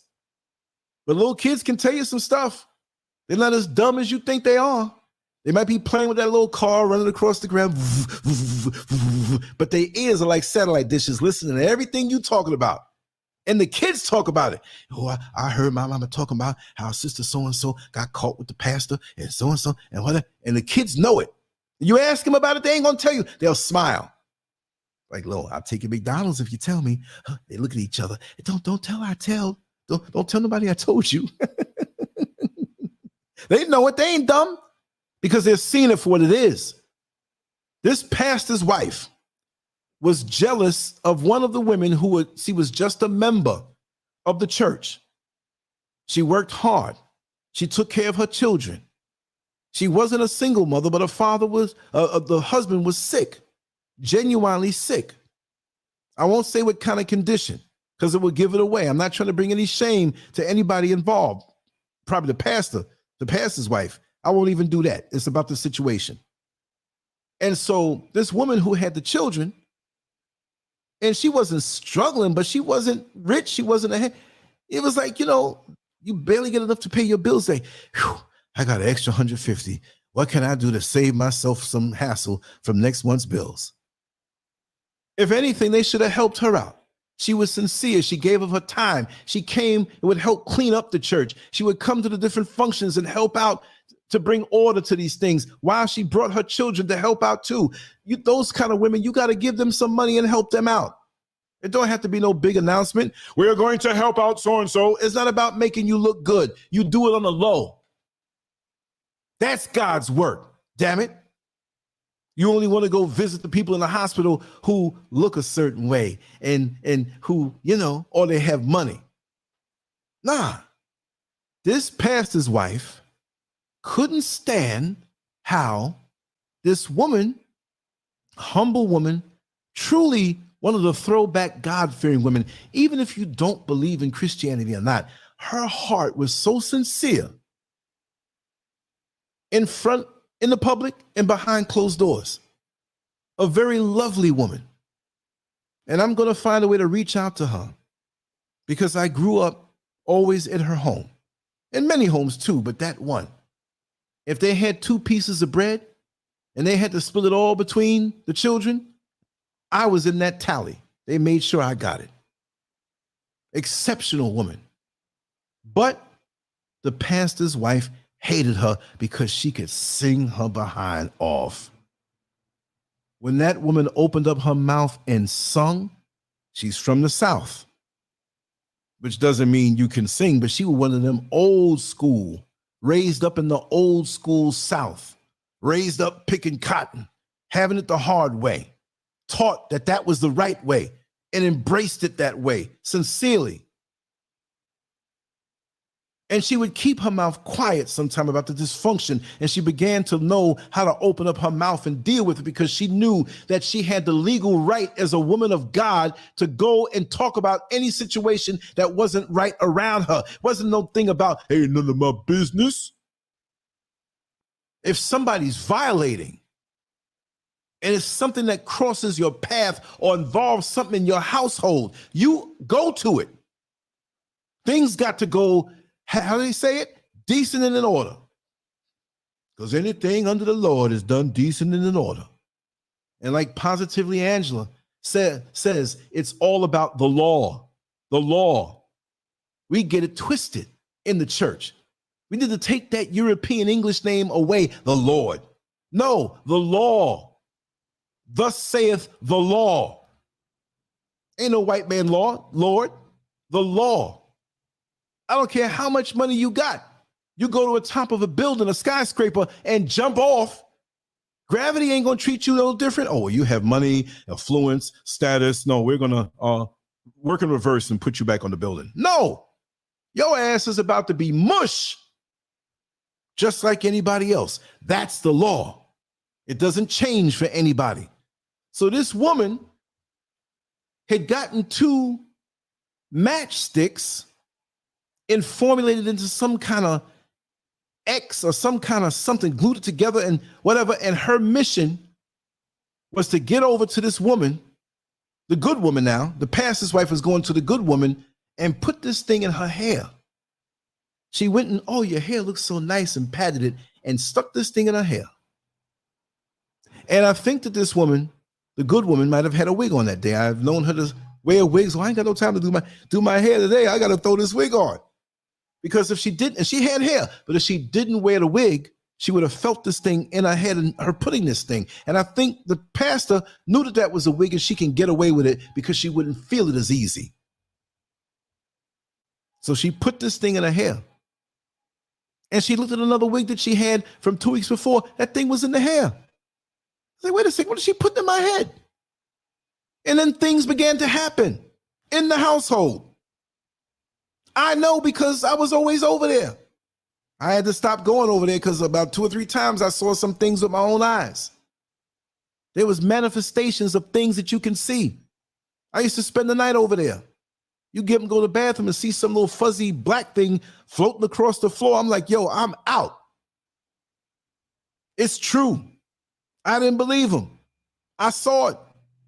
And then they went through some hardships after that until she confronted the situation and confronted the woman who vehemently denied it, but she did it.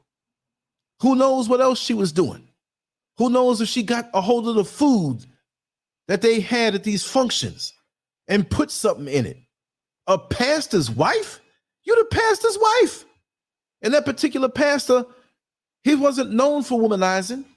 He seemed to be a good man, and in all the years that he was a pastor over that church, he never had a bad name or a bad incident or something in whispers spoken about him. It was that wife. You see, sometimes we have these women, and I'm not throwing off on women now because we have men who are power hungry, but we have some of these women, these little Jezebel-ass women who hide behind scripture and righteous law, which is law, whether it's in the Bible or not, because they want that position of power of this first lady thing. First lady? Wait a second. I go to a church with my wife and I got to say, this is the first lady? Ain't my wife supposed to be my first lady? That ain't got nothing to do with the Bible. We got to separate what is of the Bible for those who are into it, which is a lot of contradictions. And then a lot of things you have to have a better understanding to understand. But there's a lot of truth in it because it's been messed with. A lot of things happening now in this day they talked about. Some people say, well, somebody wrote it and they knew in the future they can act it out and people who in the church will believe it. I don't know about that. I just know what I see in the evil of this day and how it's accelerating. How you're going to have all kind of rainbow lifestyles. And clearly in the Bible, it speaks against that. But you don't want to lose your tax status, so you shut up with it and everybody in your choir sashaying. Oh, yes, we're going to have another round here of songs. I just want to thank Pastor. Yes, let's get a good hand for him. Pastor's so sweet. Or maybe you giving it away. Maybe he is. Maybe that's why his knees are dirty standing up there in the pulpit, because he's sweet. Either he's bending over or he's servicing you.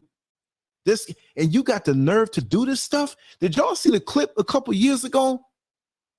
It was a clip that was circulating on WhatsApp. They couldn't do this on YouTube. You know, Facebook will come after you for putting certain things out there, but they leave the door open, right? Because they don't come after you on WhatsApp. People have sent me things on WhatsApp. I'm like, what is this, the porn channel? Well, there was a pastor's son, and I haven't even looked in the chat room yet. I haven't, since the beginning of the show, we got 221 comments. God, dog, I'm not ignoring you. I'm just in my zone. You'll know how I do. But there was a pastor's son who went into the church in the front row. There was nobody else there, of course, and was given oral sex to another dude while the dude videotaped it. And the dude who was the pastor's son who was giving head to another man, ain't no man supposed to give no head to the next man. You give head to a woman to a man. You know, there's all kind of freaky situations. I've seen the woman thing lots of times, right in front of my face. I was right there. But that's another story. I'm not saying this any less, because I got a lot of gay dudes. Well, see, you was doing that with them two women, and you wasn't knocking it. You was up in the middle of it, and you was with somebody who was like that. Yeah, and I enjoyed it. I enjoyed it. It was a how do you say it? Not a crude taste, but it was a thing where you'd keep doing it and you start to like it. So that's when I had all them demons inside of me. I know that side of things. I'm a savvy old warrior. I'm a grimy old warrior. I can tell you the tricks because I've been there.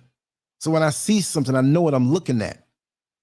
So I'm not going to try to sit here and dress it up like, oh no, I've been through a few things, you know, but I don't recall. No, I remember every bit of it. It taps me on the shoulder every now and then. Hey, remember me? Here's an opportunity to do this again. No. I made it this far. I don't need that. I got a clean bloodstream, and I'm so glad. That's like jumping in the pool and swimming for 2 hours and jumping out dry. I ain't got caught nothing, never did, never had. I ain't never gonna will do it. Not gonna do it, not here. Go chase somebody else. I know what all them things are like. I still like a few things now, but it's nothing out the norm. But yeah, these people with their witchcraft, a cult. It's just like when I tell people, you know, we have this big thing now all over YouTube, people moving to Africa. It's fashionable now. Back in the day, you say something about Africa, I ain't got nothing to do with no Africa. I don't want to live in no mud huts. I don't want to sleep up in no trees and run around with lions and tigers bite me up and having babies run around big bellies and flies. And, you know, white people got to save them because, you know, the white people nice. They put these commercials out there and save the African kids. Them white people, when they out there videotape with their cameras, They set these scenarios up. How do they find it? Where is this place where they have the babies with the big bellies hungry? Like, do they get in the airplane or go to the airport? I need to find the country in Africa where the babies are hungry. We need to go there and shoot something right now. They arrange that. And do you think they sleep out there with the people that they say, all right? Africa got so much food growing, y'all. Free food. You don't need no WIC. You don't need no SNAP. You don't need no whatever. You go out where everything's growing free. You can eat mangoes until your doo-doo looks like mango. Like I said, when I first came out here, I ate so many mangoes.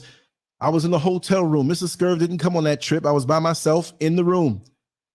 And I went and used the bathroom. And I was about to leave out. And the young lady came, it was near noon, and knocked the door. And she said, I'd like to straighten up the room. I said, well, it's not really that bad, but if you want to, you can. And, you know, they're trustworthy. They come in the room and they clean up and whatever. And so I made sure. I went back and said, oh, did I flush the toilet? I did. So she was coming to straighten it up, and she did like this. And I said, you all right? She said, yes, but what is that? I said, what you talking about? Oh, you sprayed something. I said, I didn't spray anything. What are you talking about? It's coming from the bathroom. I said, oh my God, I hope I didn't spell that bad. I thought she was joking. Make me feel bad. It was stinking in the bathroom. She was like, oh no. I said, maybe in my mind, I said, what is she, a shit freak or something? Oh, it smells so good. I said, what are you talking about? I didn't spray anything. I didn't put anything in here different. Oh, it smells so good. I said, oh, I know what it is. I said, I just ran out of it. What is it? I said, it's something that I did spray. What is it? I said, it's Essence de Mango. Oh, you've got to get me a bottle of that. I said, this lady, I ate so much mangoes, man. I made the room smell good when I what? That was funny though. But getting back to the witchcraft, because I'm gonna wrap this down soon. We're gonna retitle. We're gonna roll. I'm not gonna bore you with no 6-hour show. We don't do that no more. You know what I mean? We hit it and quit it, but we're gonna continue tomorrow. But I just want to say that with these people who are into the witchcraft, they will cover the witchcraft in the occult and call it African spirituality, when in fact it doesn't have a damn thing to do with African spirituality. And they get up on these YouTube videos and talk about African spirituality and African spirituality. It's nothing but the white man's occult. There is practices in the motherland that are innocent and original, and you know that there's no venom behind it. But people come from other places with their occultic secret handshake self and wrap themselves in the dashikis and wrap their hair and wear the ankhs and, you know, brother this and brother that. But they're performing their rituals and their animal sacrifices to bring people down. I should know. People have done sacrifices in my name and I'm still here. So what happened to your occult? Dummies. So when you see people coming over here and even over there in the church, across the black community, across the continents of the world, you have people who profess Christianity, but like Hamburger Helper, they got to add a little something on in there. That shows you they don't believe or feel they know that this thing is real anyway. You know, you go to the diner sometime after you go to the club. In America, they call it Denny's, or you know, in New York, they have different spots, whatever. And you are hungry. You've been dancing. Some of the people have been drinking. They dehydrated. They ordered up all this food. So you order the double hamburger deluxe with cheese and fries. And you eat a whole one and order another one and eat it halfway and get full and get a little bag, little doggy bag to take it home. When these people go in, I'm speaking about Christianity. I don't know anything about anything else. They getting the double hamburger deluxe with the fries and the pickle and this and that and the large drink, because they're adding in the occult with Christianity, looking at you barefaced with their ignorant asses. And when I talk about it, they feel chastised. Oh, I'm going to get some emails today. You don't know what you're talking about. Yes, I do. because I've had things done to me. I've had things done to me. I've had women who use their monthly pad to come put it around my house and bury it to try to get back at me because I ain't with them. This is real. I had that happen to me damn near 3 times. The people that come around your house at night and you fast asleep and they sprinkle a little powder around your door, just a little bit, for you to cross over. Mr. Scurv can tell you, in Orlando, Florida, woke up one morning and there were bird feathers with bird seeds neatly arranged at the front door. It had to happen like 5 in the morning because I was up doing a Blog Talk radio show till about 4:30. And then Mr. Scurv had cleaned up the night before. This was a Friday night into a Saturday morning. And when she cleaned, even the bugs don't want to fly around it. Oh no, but they ain't going over there. That's a violation. It was clean all night. So somebody came over there on the corner lot of that home and arranged those things. And it wasn't a bird that got killed from some cat. There was no blood. There was no bird. It was just the feathers with bird seed. And it was arranged a certain way. And it was there, waiting for me to cross over. Y'all know Miss Scurv went to America. She said it herself.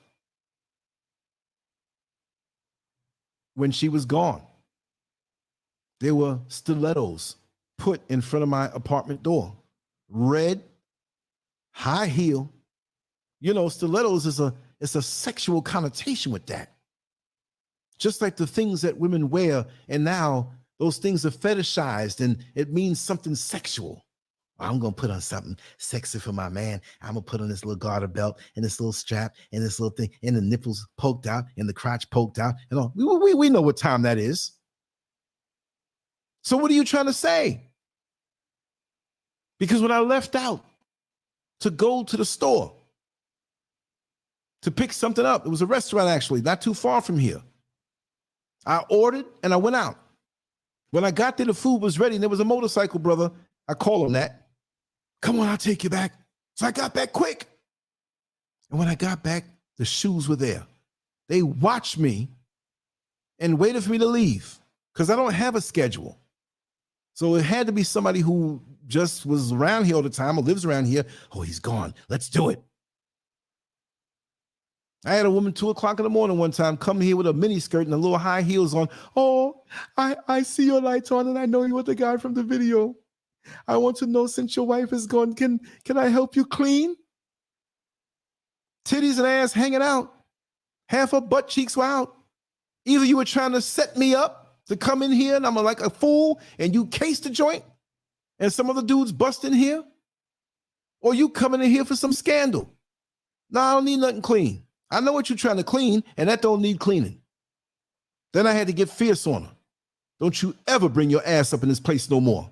Why are you talking to me like that? Because I don't go there, I don't get down like that. You know what a gun tastes like? Everything that's glitters is not gold. You let strange people in your house, or you tell them things and they know somebody. I don't want to look, nobody coming to my house. Unless I really, really know you and get down and we really, whatever, by invite only. And if I find you up and I'm tossing you out physically, I keep saying it, but somebody's going to try me. Why'd you do that? Haven't I been saying that every week? I don't trust these situations, and I'm not going to put myself in a situation for things to happen. And all of this stuff where people talk about Christianity, they could be damn devils up in the occult. And you go to a new church, they want to come visit you to case your joint. Oh, we'd like to visit you, son. They want to visit you to see what car you got up in your driveway. They want to visit you to see how expensive your furniture is.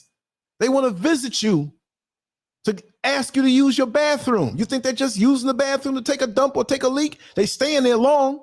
They all up in your medicine cabinet to see if you want on any kind of medication. They in there counting toothbrushes. Well, we don't see nobody else here, but he got 4 toothbrushes and they don't look new. Trying to see if you got a man. They worse than the government coming up in there. Social workers trying to see what you got and judge what you got. And they're going to hate you later on for it. Because chances are where you live is looking better than where they live. Now they're resentful. And we in human nature, if you notice, maybe not all of us, but from young, we want to be accepted. We want to be included. When you go to these churches, they love bomb you. They're the people who are there as members who are designated. They love, oh, welcome. Oh, this. Oh, we got this for you. We brought this for you. And you think you made it into heaven until you get in. And they know your sugar honey iced tea and they can't get no more out of you. You know, when you try to make lemonade and you get that plump lemon, you're like, ooh, I got a plump lemon. Squeeze all the juice out of that bad boy. Where you can't get no more juice out of it. You ready to toss it down. You get the Sunday paper. For those who still read the actual paper, if you do. And you can't wait to get the paper in the morning. It's back in the day. That's the way it was. I got the Sunday paper. Let me look at it. No. I'll give it to you after I'm done. After you're done, if it took a day or two, you ready to give it away. You walk across the thing, don't you want the paper? Because it's a piece of junk now. So after they extract everything they can extract out of you as far as your information and bring it to the pastor, then it's on and popping. And this is how they work. They tag team to get to you. If you make money, if you're single and make money and you're a woman, oh my God, you got to be part of the pastor's flock. His car going to be parked out there at 2 o'clock in the morning and ain't nobody going to tell. And the sneaking deacons and all of his crew work with him, even when they got the first lady right there. Because a lot of times, I'm not saying every first lady, but I'm going to tell you something that seems controversial. But a lot of the times, these Jezebel first ladies, not all, please don't think I'm talking about all of them, but watch this part. A lot of them Jezebel first ladies are straight up lesbians. So when the pastor brings home some goodies, she's licking on the same thing that he's licking on. All right? And I know some names, and I did an interview. Y'all going to have to dig for it. A name you all know. They were into that. And one of the women that were with them, now maybe she's lying. I don't know, but I let her talk. That was her experience, she claimed, and I gave her a platform. It made you think. You know what I mean? Dollars and cents makes you think. All right? I gave you a hint. And they all stick together. Notice these pastors don't straighten each other out. They know what they're doing. They know how much money they're getting. But like I said about Eddie Long, I don't think I finished it. But with Eddie Long being politically connected with law enforcement, politics, affluent people, those worlds meet. And if Eddie Long didn't give that, what was it, 25 million? I'm gonna give to the people 25 million for something I didn't do. That's an admission of guilt. If there's a chick that comes around and knocks the door, Mrs. Scurv, your husband got me pregnant and he doesn't want to take care of me. And I go pay for an abortion. That means I did it. I'm not doing it because I'm not paying for no abortion because I didn't do it. And I don't believe in abortions anyway. You understand what I'm saying? I'm not doing it. Go on and have the baby and take the DNA, the paternity test there. And let's see.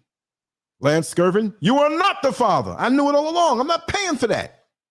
But they had to pay out because I feel that Eddie Long was so connected to different networks. Birds of a feather flock together. This was some pre-Pizzagate type stuff, but with young boys. That if they did a federal investigation into his affairs with his cell phone calls, other people who are down with certain things, and maybe they didn't use code language.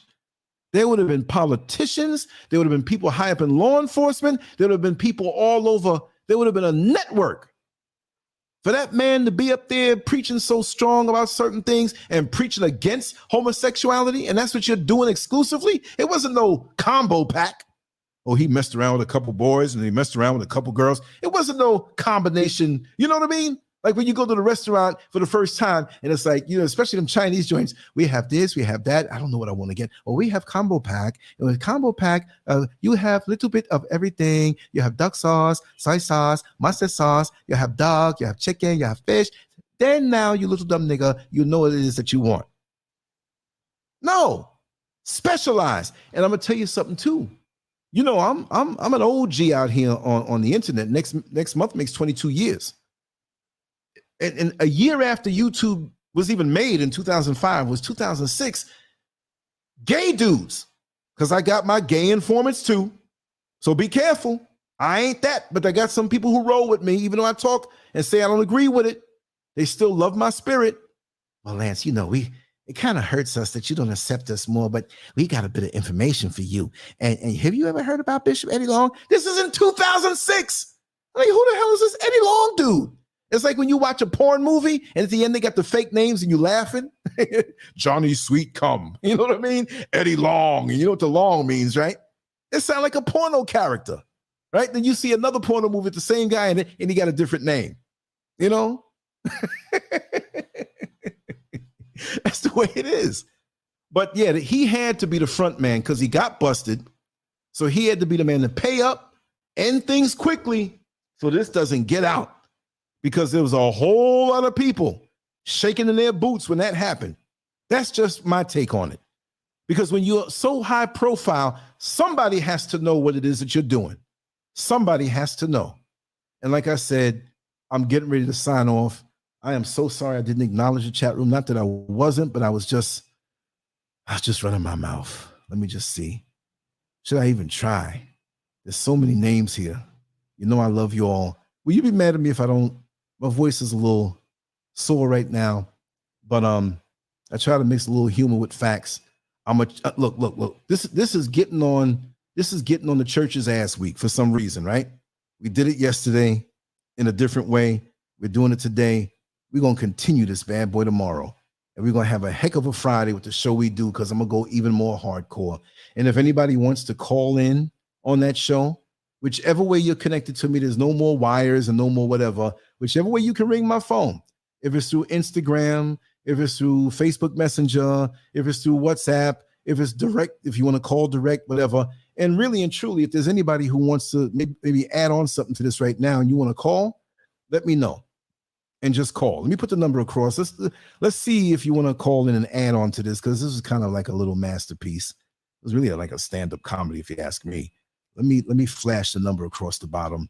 If you want to call in, because I got my Bluetooth hookup, I don't have to use these wires anymore. So it opens up the possibilities for better shows. Okay, here's a number flashing on the bottom. You can call me through any social media platform. You can dial 407-590-0755. I'll make graphics with the numbers on it from now on. But you can call me as long as my phone rings. I can pipe you in if there's anything that you want to say. Tomorrow, if you want to do the same thing and call and I'm shy, I don't want to say anything, but you caught me by surprise. Well, then we can do that tomorrow. And if you have anybody out there, if you're listening, if you don't really want to call in, but you want to call, or somebody wants to call in and share a story, I don't care if you drop names because it ain't me. You know what I mean? They ain't coming after me. They won't be able to come after you either because they don't know who you are. You can call in and we can talk and we can roll as long as you want because tomorrow, thank God it's Friday, right? Negro, you ain't working no more. You out there in the crowd chilling, man. Every day's Friday for me. Yeah, it is. Yeah, it is. I worked hard and been through a whole lot. And that's why I got a lot of stories to tell you. I'm gonna let it all hang out. Like Pastor Miles Monroe, a man who I respect so much, and he was a pastor. Man, that was a heck of a guy. I studied on him or whatever, and got a chance not to meet him where I shook his hand. But me and Mr. SCURV were in a little church situation, and he was about 3 or 4 rows up, and I felt that man's spirit. That man's spirit was so pristine and so genuine. He was all about it. He talked about things that many people didn't want to talk about. He didn't do it in a graphic way like I do, but he did it in a very intelligent way to really heal and relieve people of the trauma they've been through in the church and in life. When I found out he was in that plane crash, man, I cried. I cried so hard. So anybody want to call in? You got 1 minute to do so. Ring the phone, 407-590-0755. And if you call, don't be talking about, so what you think about Queen Elizabeth passing away, whatever. And I got a bone to pick with somebody who's always on the show. And I don't care if you don't like it or not. You've been coming on the show for a good long while, but you made a comment the other day about, who gives a shit about Madonna? Listen. If I do something and I feature somebody who is of a different race, because I go in with surgical precision on any topic I talk about. I am pro-black. I'm pro-black in a mixed world. And there was a reason why I spoke about her, not to glorify her, not to glorify no white women. I know we got situations going on in Africa, but I cannot talk about the same thing all day. You got to mix it up. And it's about our human nature as black people. But I saw a lesson that I could extract out of that particular video where her in her 60s, she can go back 40 years in her career with her music of things she created. She had that stick-it-to-itiveness. Yes, I know, I heard, I'm from Queens too, where she's from. She was a groupie. You know what groupies do. But the thing that she can take a body of work over the last 40 years and we give up and not create that body of work or whatever it may be. I might be a good mechanic and have a body of work of satisfied customers. But at least she's stuck to it. She's making money, yes. When I look back at our lives, we all should have something that we created, a legacy that we created, and it was in passing. It wasn't no 2-hour video. I wasn't glorifying the kinkiness that she was doing.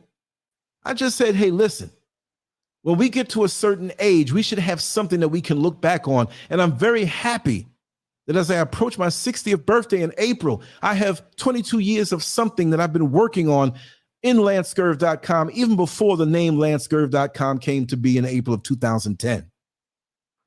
All my work from the years before is on there. It's so deep that you can't dig deep enough. You're dealing with the surface stuff. You're not even going in the archives. And it's not even about the videos. The videos came after. I'm not a video guy. I just happen to run my mouth and people like it. I'm an artist. I'm a writer. I blog. I like doing it. I remember those days. I'd lock up in the room and just have my little lemonade, a little plate of food and just zone out. That was my way of getting high. That was my escape. And it's something I can't let go. Like I said, when I'm buried on my tombstone, shouldn't have my name. It should just say Lancescurv.com. Promoting the website on your tombstone. Just make sure to keep the site going. Then I'm gonna say, listen, if I'm dead, give some donations to keep the site going. I'm not gonna ask for it now. I'm not gonna refuse it now either. I'm working on a new Cash App, y'all. I'll have it in a couple days. I'm working on a new Cash App. And I'm not one of them dudes that hit the Cash App, hit the Cash App, hit the Cash App. No, I'm not going to do that. But many have sent it and it didn't come to me. I'll make an official Cash App. There's social media platforms that are made that have nothing to do with me. My logo's there. My a variation of my name is there, but you do not see me there making announcements. I don't know what that's all about, but we'll clarify that in the next few days because I'm going to come out with my own. It's crazy. You know, there's some videos that are out there that they lifted and they use, and they use it in the educational way. I have no problem. But you have some people that hijack your videos and use it and try to get paid off of it and erase your logo and all that stuff. And you're the one that shot it. And they want to erase your logo and act like, no, put the work in. That's one thing, whether you love me or hate me, I put the work in. How dare you? When you know and the world knows it's me behind the camera that shot your ass, you're going to erase the logo off and act like it's your production. Once, twice, you let it slide, but come on, man. I'll never say I made a person. No, because it's an open platform. You made you. Your parents made you. Your experiences made you. You are the sum total of your whole experiences in life. That's what made you think like you do and act like you do, whether it's a good thing or not. But don't hijack nobody's work. And I had that happen to me years ago. I had somebody hijack all my artwork, erase my signature and logo, and put theirs on it. And the more and more I got more popular in the underground, because I'm an underground guy. I really prefer to operate in the underground on the internet. I'm not trying to be this flashy guy and I have to be seen all the time. It just works out that way that I've created a lot of content on YouTube. But I'm not going to just go back to the underground, but I'm going to feed into the underground more. Like we spoke about that rock in the rock garden, and you lifted up that rock and you saw all these insects. I want you to go and discover different manifestations of what I put out there and see all of this stuff. And it ain't mainstream. I never wanted to be mainstream. I'm not trying to be mainstream. I'm not trying to be famous. I'm a craftsman. I love to operate in triple darkness and create things that are legendary, that make you say, damn, he put some time on this. Real talent, real experiences. I'm not trying to be some Jack Lake news reporter. I am me. We're vibing on that level. And I can't wait to cultivate the underground more. I'm not going to stop doing what I'm doing on this level. But I want to build where the eyes don't see, where you keep digging. You know, when you go somewhere to a restaurant, it don't look all that good. It got a jacked up sign, a little hole in the wall place. But you've been driving for hours down the interstate and it's late and it's the only place that you can catch open. And you go in there and you say, okay, they don't have a big menu, but I'll take the chicken so-and-so and so-and-so and so. And it's a dude back there that you can see as a chef. He's an older dude, got about 2 teeth in his head and they don't line up. You wonder why he got them 2 teeth in his head, because he can't chew nothing. And he's back there playing some old 1940s music.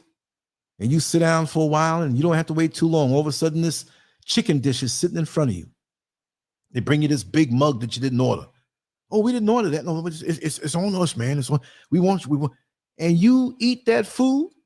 For those who eat chicken, I'm just using chicken as an it could be vegetables, whatever. It could be pork. I don't know. I ain't touching that. But you eat that food and you can't believe how good it tastes. And you're like, listen, I got to know where this place is. Where are we? You just pulled off on the exit. You don't even know what exit it is. What town is this? And you find yourself making a 100-mile trek to get back to that place every week to eat that food. The sign is all jacked up. You might have seen a roach crawling across the floor. The food was so good you didn't even give a damn. That's the way it is. And that's the way we should be as people. Stop working on the superficial. Stop working on the outside to look good, and they take a bite into you. And it's like that supermarket, that flashy supermarket apple that was so polished. You say, ooh, that looked good. And you take a bite and it's powdery, not sweet. It's like a embalmed apple. It's dead. It has no nutrition in it. And you thought because of the outside that it was all good. Fellas, you see these women who look so good and they weaponize their bodies. Some of them, not every woman who's in the gym is weaponizing her body. They're doing it for the health and the shape and stuff, and for their man and for themselves. But we have some that are out there who are weaponizing their body to look so good. They talk so intelligent. And when they get in your life, it's a pure hell.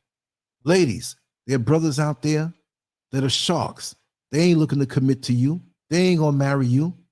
But they look so good. They talk so good. The teeth so pretty. Car so pretty. Got a nice place. And you go up in there and you drop your standard, your moral standard. It's not 6 weeks, but not even 6 days, but 6 hours. You already been hanging out for 5.5 hours. You done made up your mind. You're going to do what you got to do to catch this man. And weeks later, you're crying because you realize that he used you. I'm not always trying to paint a picture of doom and gloom. I'm just trying to say, utilize your gift of discernment, because we all have it.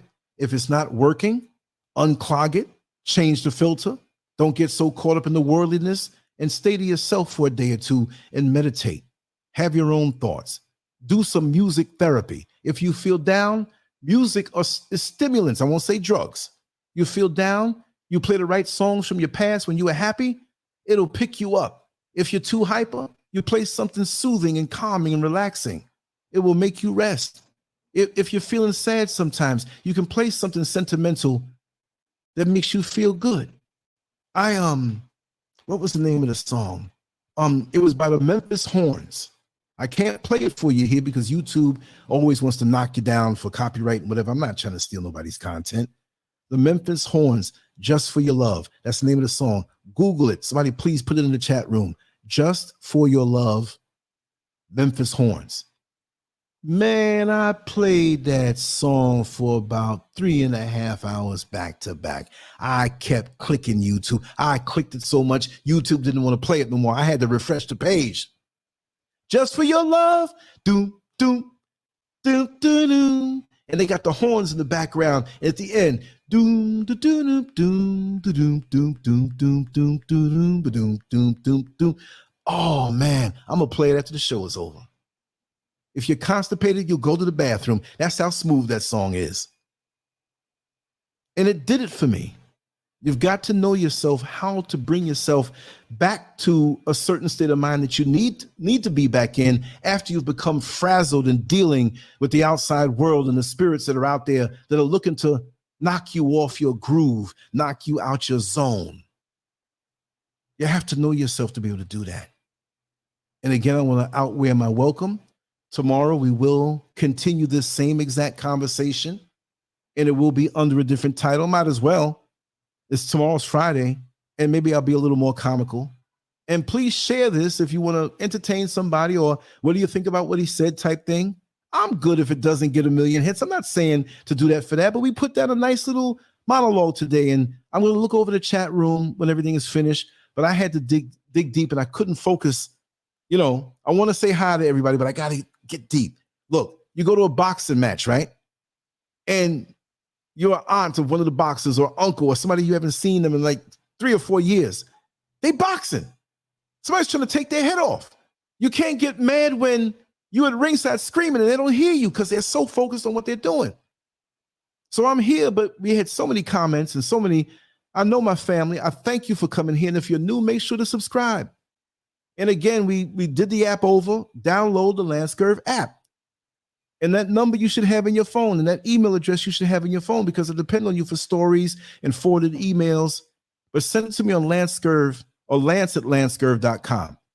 There's a gazillion social media platforms I have, and certain people that I operate with, there's certain ones I know to look for them on, like, Sister Oyala. It's Telegram, Other brothers and sisters, maybe Facebook Messenger. I know who to look for. But for those, to really get me, it's right there, lance@lancescurv.com. You can't go wrong with that. Lance@lancescurv.com. Can't go wrong. And that's my direct number. And if you want to call through any other, while we're doing the show, we can do that. You know what I mean? So I have everything set up just nicely. And again, this weekend, I'm going to be setting up my adult stuff, which is going to be very graphic, but very entertaining. And it's going to take you into dark worlds that maybe you never had a chance. Me growing up in New York City and exploring adult things and experiences and sexuality and getting detailed, not to be nasty, not to be graphic, but I'm going to take you there. You see, we have a problem in the world, and especially in America. We have all this sex advertising. Somebody selling toilet paper, somebody sitting there with big titties, some dude selling jeans, they got big bulge, and all this stuff. It's just too much. But for those who have gone and experienced certain worlds, I'm going to make you see it. I'm not going to hold back. I'm going to make you see it, smell it, taste it, look at it, whatever. But be prepared to laugh and be prepared to really see the irony of human nature. And there's no holding back. I've experienced clubs, parties, people, craziness, stuff that'll blow your mind. And I'm going to tell it all. And it will be on a Patreon. It may be on this one. I don't want to insult anybody who's already there, but maybe I will put it there. And if you're insulted by the content, then okay, then stop the support. I am going to make it. I'm going to tell you the price. It's going to be $10 a month. You're going to get at least 2 1-hour uploads, and it may go longer, it may go to 2 hours, because I'm going to go deep. I don't want to do too much and dilute myself out. I want to stay true to the topic that I'm talking about. Whether it might be being with somebody you did threesomes for 8 years, or the sexual addictions and the people that you run into having these clubs. I used to have a thing where I did parties. I can tell you so much about sexual human nature. It's going to be interesting. It's not just going to be, he put this in here and he did this and she sucked on. No. I'm going to have to say those things, but we're going to go deep in human nature. So you know what? Let me just go ahead and put it on the regular Patreon, and I'm going to set it up where there's a level for that. General support, fine. I don't ask, it's there. But for that particular one, it will be a price, and you will get the goods. Because I must admit, on the original Patreon, I didn't have levels. I just said, hey, give me $1 to support in general. And I'll put up some of the stuff that I put up just for support. This time, it's going to be an aim for it. And it'll still be the open Patreon. You can still do what you do. But for that slice of it, that will be a tier. And there will be extra stuff. And if I can get people to interview from my past and we talk and we share some things, it's going to be juicy. But you'll at least get that plus the extra stuff. Recorded and eventually live. But a lot of recorded stuff. And on Patreon, we can vibe. Ask me questions, say certain things. Or if you want to hit me directly and don't want to reveal who you are, hit me up on Lance@Lancescurv.com. If you have an experience you want me to talk about, and you don't want to come on, or you want to come on, we record it and talk about it. It's that kind of thing, but it will be underground and it will be very much adult. And if you have a weak heart, please don't come there because it's gonna be something. I'm telling you. All right. So anyway, I stayed a little longer, make these announcements, talk a little bit more. Boom, been here for 2 hours. I talk too much. I need to get that microphone going when I'm sleeping and talking to my sleep. And when I'm talking to my sleep, boy, I don't know what Mrs. Scurv is hearing, but she's still with me. So I ain't saying nothing incriminating or nothing too nasty. But I love you all. Take care. Thank you so much for being here with me. And we'll be back tomorrow, 10 a.m. Eastern Standard Time. So no matter where you are in the world, it'll be 10 a.m. U.S. Eastern Standard Time. And if there's any change in anything, go to YouTube in the community section, and I'll make an announcement if I have to push it back or if I have to delay it. But creator willing, great health and no emergencies, we'll be right back here. And I'm looking forward to hearing from you. Much love, much appreciation. Thanks for your support. And we'll be here tomorrow to vibe. Peace.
John Hawkins showed up in our country, telling us of a land filled with luxury. He said, black man, follow me to America. There you'll find more gold for your labor. Our foreparents were tricked onto his boat. Since that time we've been wrestling with the gold.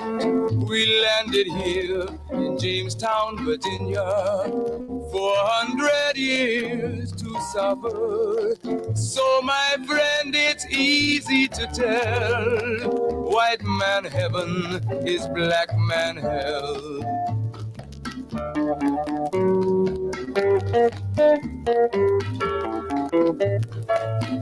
When the slave master wanted to have some sport, he would heap on our parents' cruelties of the worst sort, burn them at stake, hang them on trees. His ears were deaf to our parents' pleas. Though you were pregnant, black woman, you pull the plow like a horse, like a dog, even a cow. He filled your womb with his wicked seed. His half-white children you were made to breed. Oh, my friend, it's easy to tell, white man heaven is a black man hell.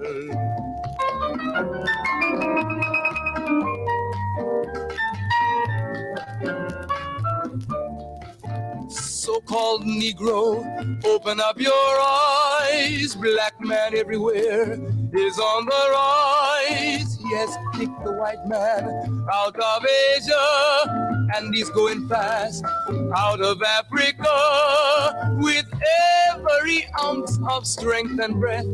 His cry is, give us liberty or give us death. The whole black world has their eyes on you to see what the so-called Negro is going to do. So my friend, it's easy to tell, our unity will give the white man hell.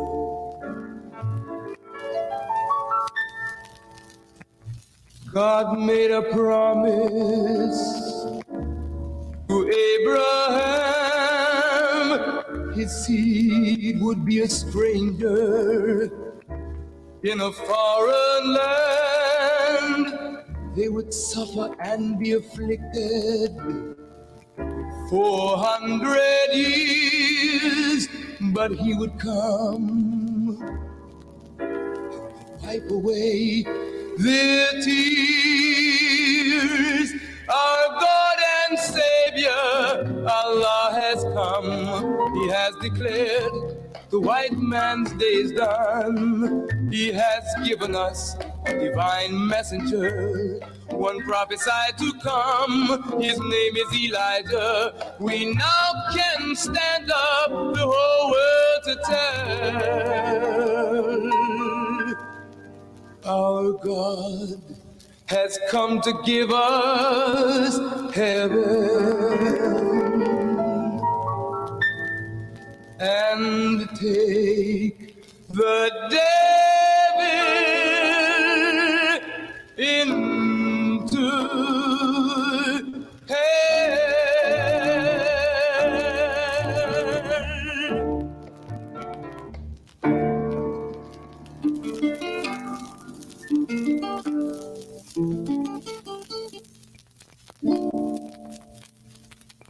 Why are we called Negroes? Why are we deaf, dumb, and blind? Why is everybody making progress, yet we seem to be lagging so far behind? Why are we mistreated? Why are we in this condition, stripped of our names, our language, our culture, our God, and our religion? Here in America, all of our religious training has been gotten by the preacher. He has told us of a heaven way up in the sky that we can't enjoy now, but rather after we die. But all of the years that we're living, for us there's nothing but hell, pain, torture, and misgiving. Yet the Bible speaks of a heaven filled with material luxury, which the white man and the preacher has right here, so we see. So my friend, take it for what it's worth. Your heaven and your hell is right here on this earth. So let's check back into history, which rewards all research and tells us plainly. Before the white man gained entry to the East, he was living in the caves of Europe, a ravenous beast, eating juniper roots and eating flesh raw, till God sent Moses to civilize him and teach him the law. Then, following Marco Polo, an explorer, he gained entry into Asia and Africa. From China he took silk and gunpowder. From India he took jute, manganese, and rubber. He raped Africa of her diamonds and her gold. From the Mideast he took barrels of oil untold. Raping, robbing, and murdering everything in his path. The whole black world has tasted of the white man's wrath. So my friend, it's not hard to tell. A white man's heaven is a black man's hell.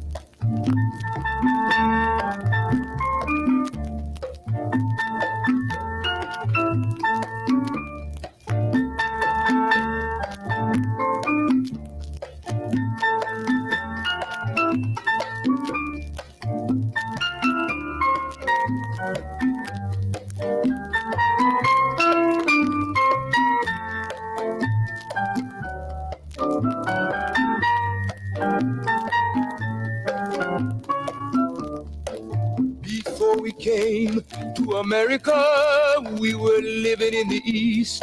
By the Nile River, we were living in luxury, enjoying freedom, justice, and equality. We wore silken robes and slippers of gold. We were the wealthiest and the wisest people, I'm told. Now we are the poorest of the poor. Nobody wants us at their door.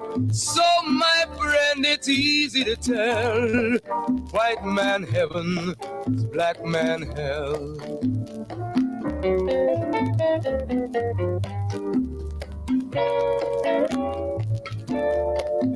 When the white man came to America, he told the Indian, I am your white brother. He said, red man, I'll treat you the best. Yet and still he pushed the Indian further west with his white woman and fire water. With tricks and lies he stole America. The original owner of this nation is cooped up on a reservation. So, my friend, it's easy to tell. White man heaven is black man hell.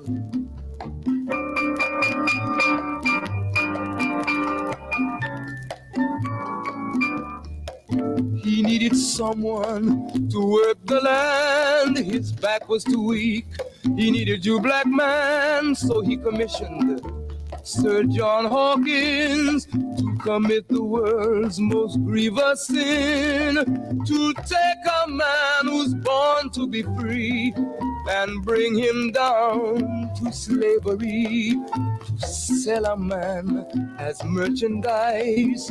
On his body put a price. Oh, my friend, it's easy to tell. White man heaven is black man hell.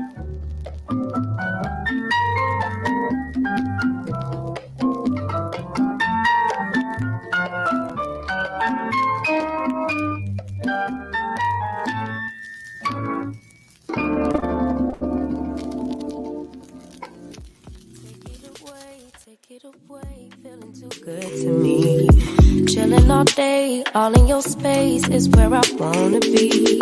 Here in this room, what did you do? I just can't get enough. Too caught up in your love. I've been trying to forget, but you won't let me. Something in my brain wants you. I've been hanging by myself, asking for help, but nothing seems to work on you. Yeah, you always make me feel like home. Yeah, you never leave my thoughts alone. Yeah, you're the reason I'm going out of my mind. I just can't stop thinking about you.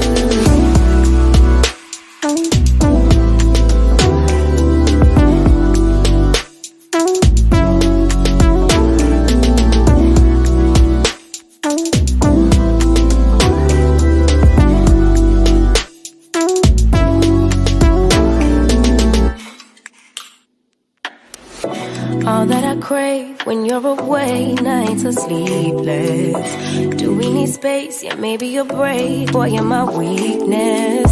Give and we take, the love that we make, it's my favorite drug. Too caught up in your love. I've been trying to forget, but you won't let me. Something in my brain wants you. I've been hanging by myself, asking for help, but nothing seems to work on you. Yeah, you always make me feel like home. Yeah, you never leave my thoughts alone. Yeah, you're the reason I'm going out of my mind. I just can't stop thinking about you. You got me feeling some type of way. You make me wanna stay in all day.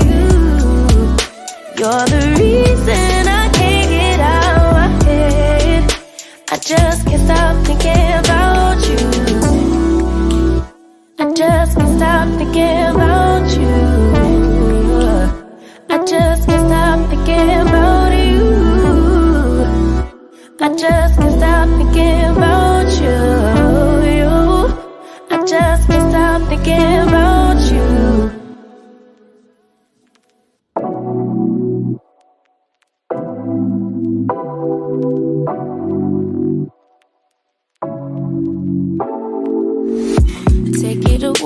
Take it away, feeling too good to me. Chilling all day, all in your space is where I wanna be. Here in this room, what did you do? I just can't get enough. Too caught up in your love. I've been trying to forget, but you won't let me. Something in my brain wants you. I've been hanging by myself, asking for help, but nothing seems to work on you.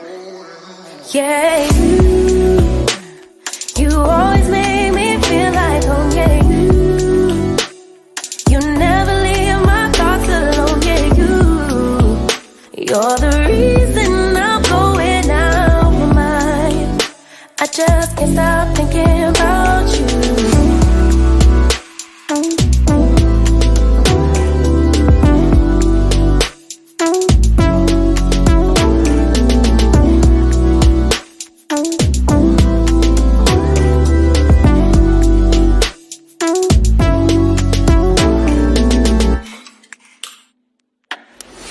All that I crave when you're away, nights are sleepless. Do we need space? Yeah, maybe a break. Boy, you're my weakness. Give and we take, the love that we make, it's my favorite drug. Too caught up in your love. I've been trying to forget, but you won't let me. Something in my brain wants you. I've been hanging by myself, asking for help, but nothing seems to work on you. Yeah, you always make me feel like home. Yeah, you never leave my thoughts alone. Yeah, you're the reason I'm going out my mind. I just can't stop thinking about you. You got me feeling some type of way. You make me wanna stay in all day. You're the reason I can't get out my head. I just can't stop thinking about you. I just can't stop thinking about you. I just can't stop thinking about you. I just can't stop thinking about you. I just can't stop thinking about you.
I'm gonna play a few more songs.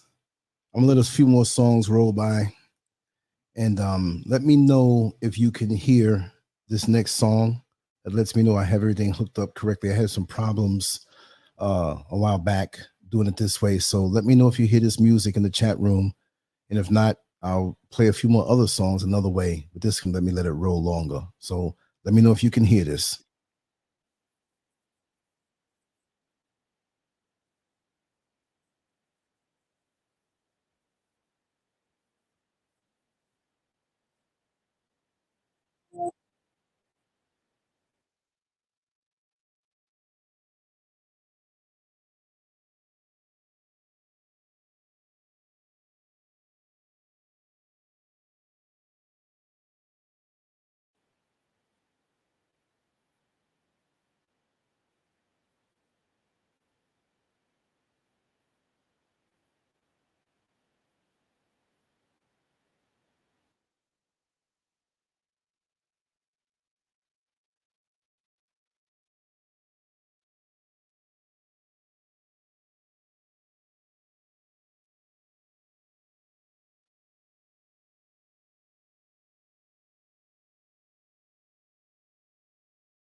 Let me cut it over here. Who heard it and who didn't? Who heard it and who didn't? Okay. I think the majority didn't hear it, so I'm not going to let it, just roll like that. I'm going to end it right now, and I'll try to fix that problem, because sometimes we had some really, really good shows. You just couldn't end it like that. You wanted to hear some music and stuff like that and vibe in the chat room. So I'll try to work on that so the after show chat room experience can be good. But if you wanted to continue chatting, you can go to the site. You can go to Lancescurv.com to the chat. What I'm going to do, I'm going to drop that. I always have it there. You can feel free to go there anytime, 24/7. There are private rooms in there when you want to talk. So I'm going to just have to keep on advertising the usual music you heard, because I had it piped in a different way directly in the program. So for those who are interested, you can go here on this page on Lancescurv.com, or you can go there. If you have the app, there's a chat prompt that's there. It'll take you there, and that's 24 hours. But if you go there and you say something and nobody answers it, of course, somebody else has to be there. But it's perfect. Let me tell you something. It's funny, right? It's perfect for somebody who you may meet in the street and you don't trust them. You say, meet me in the chat. Go to this particular chat, Lancescurv.com/chat. You can chat all you want. You can go to a private room and chat, and it's safe. So nobody has to give up no phone number. Nobody has to give up any social media, but they can stalk you. You know what I mean? So yeah, I'm gonna let me see what. Okay, yeah, might be time to go. So yeah, I'm gonna end it right now, but I work on those little amenities and stuff like that and bring things back the way and bring some real good fiery shows. Remember, Master Glam, if you want to come on in and drop that Pastor T, feel free. I'm gonna rant a little bit when you're ready to come on in. Just call whatever social media we're connected to, a direct number, and we'll make it happen. So let me sign out, and we'll talk tomorrow. And I'll be working on some stuff later on today. So it's always going to be something being thrown out. Much love.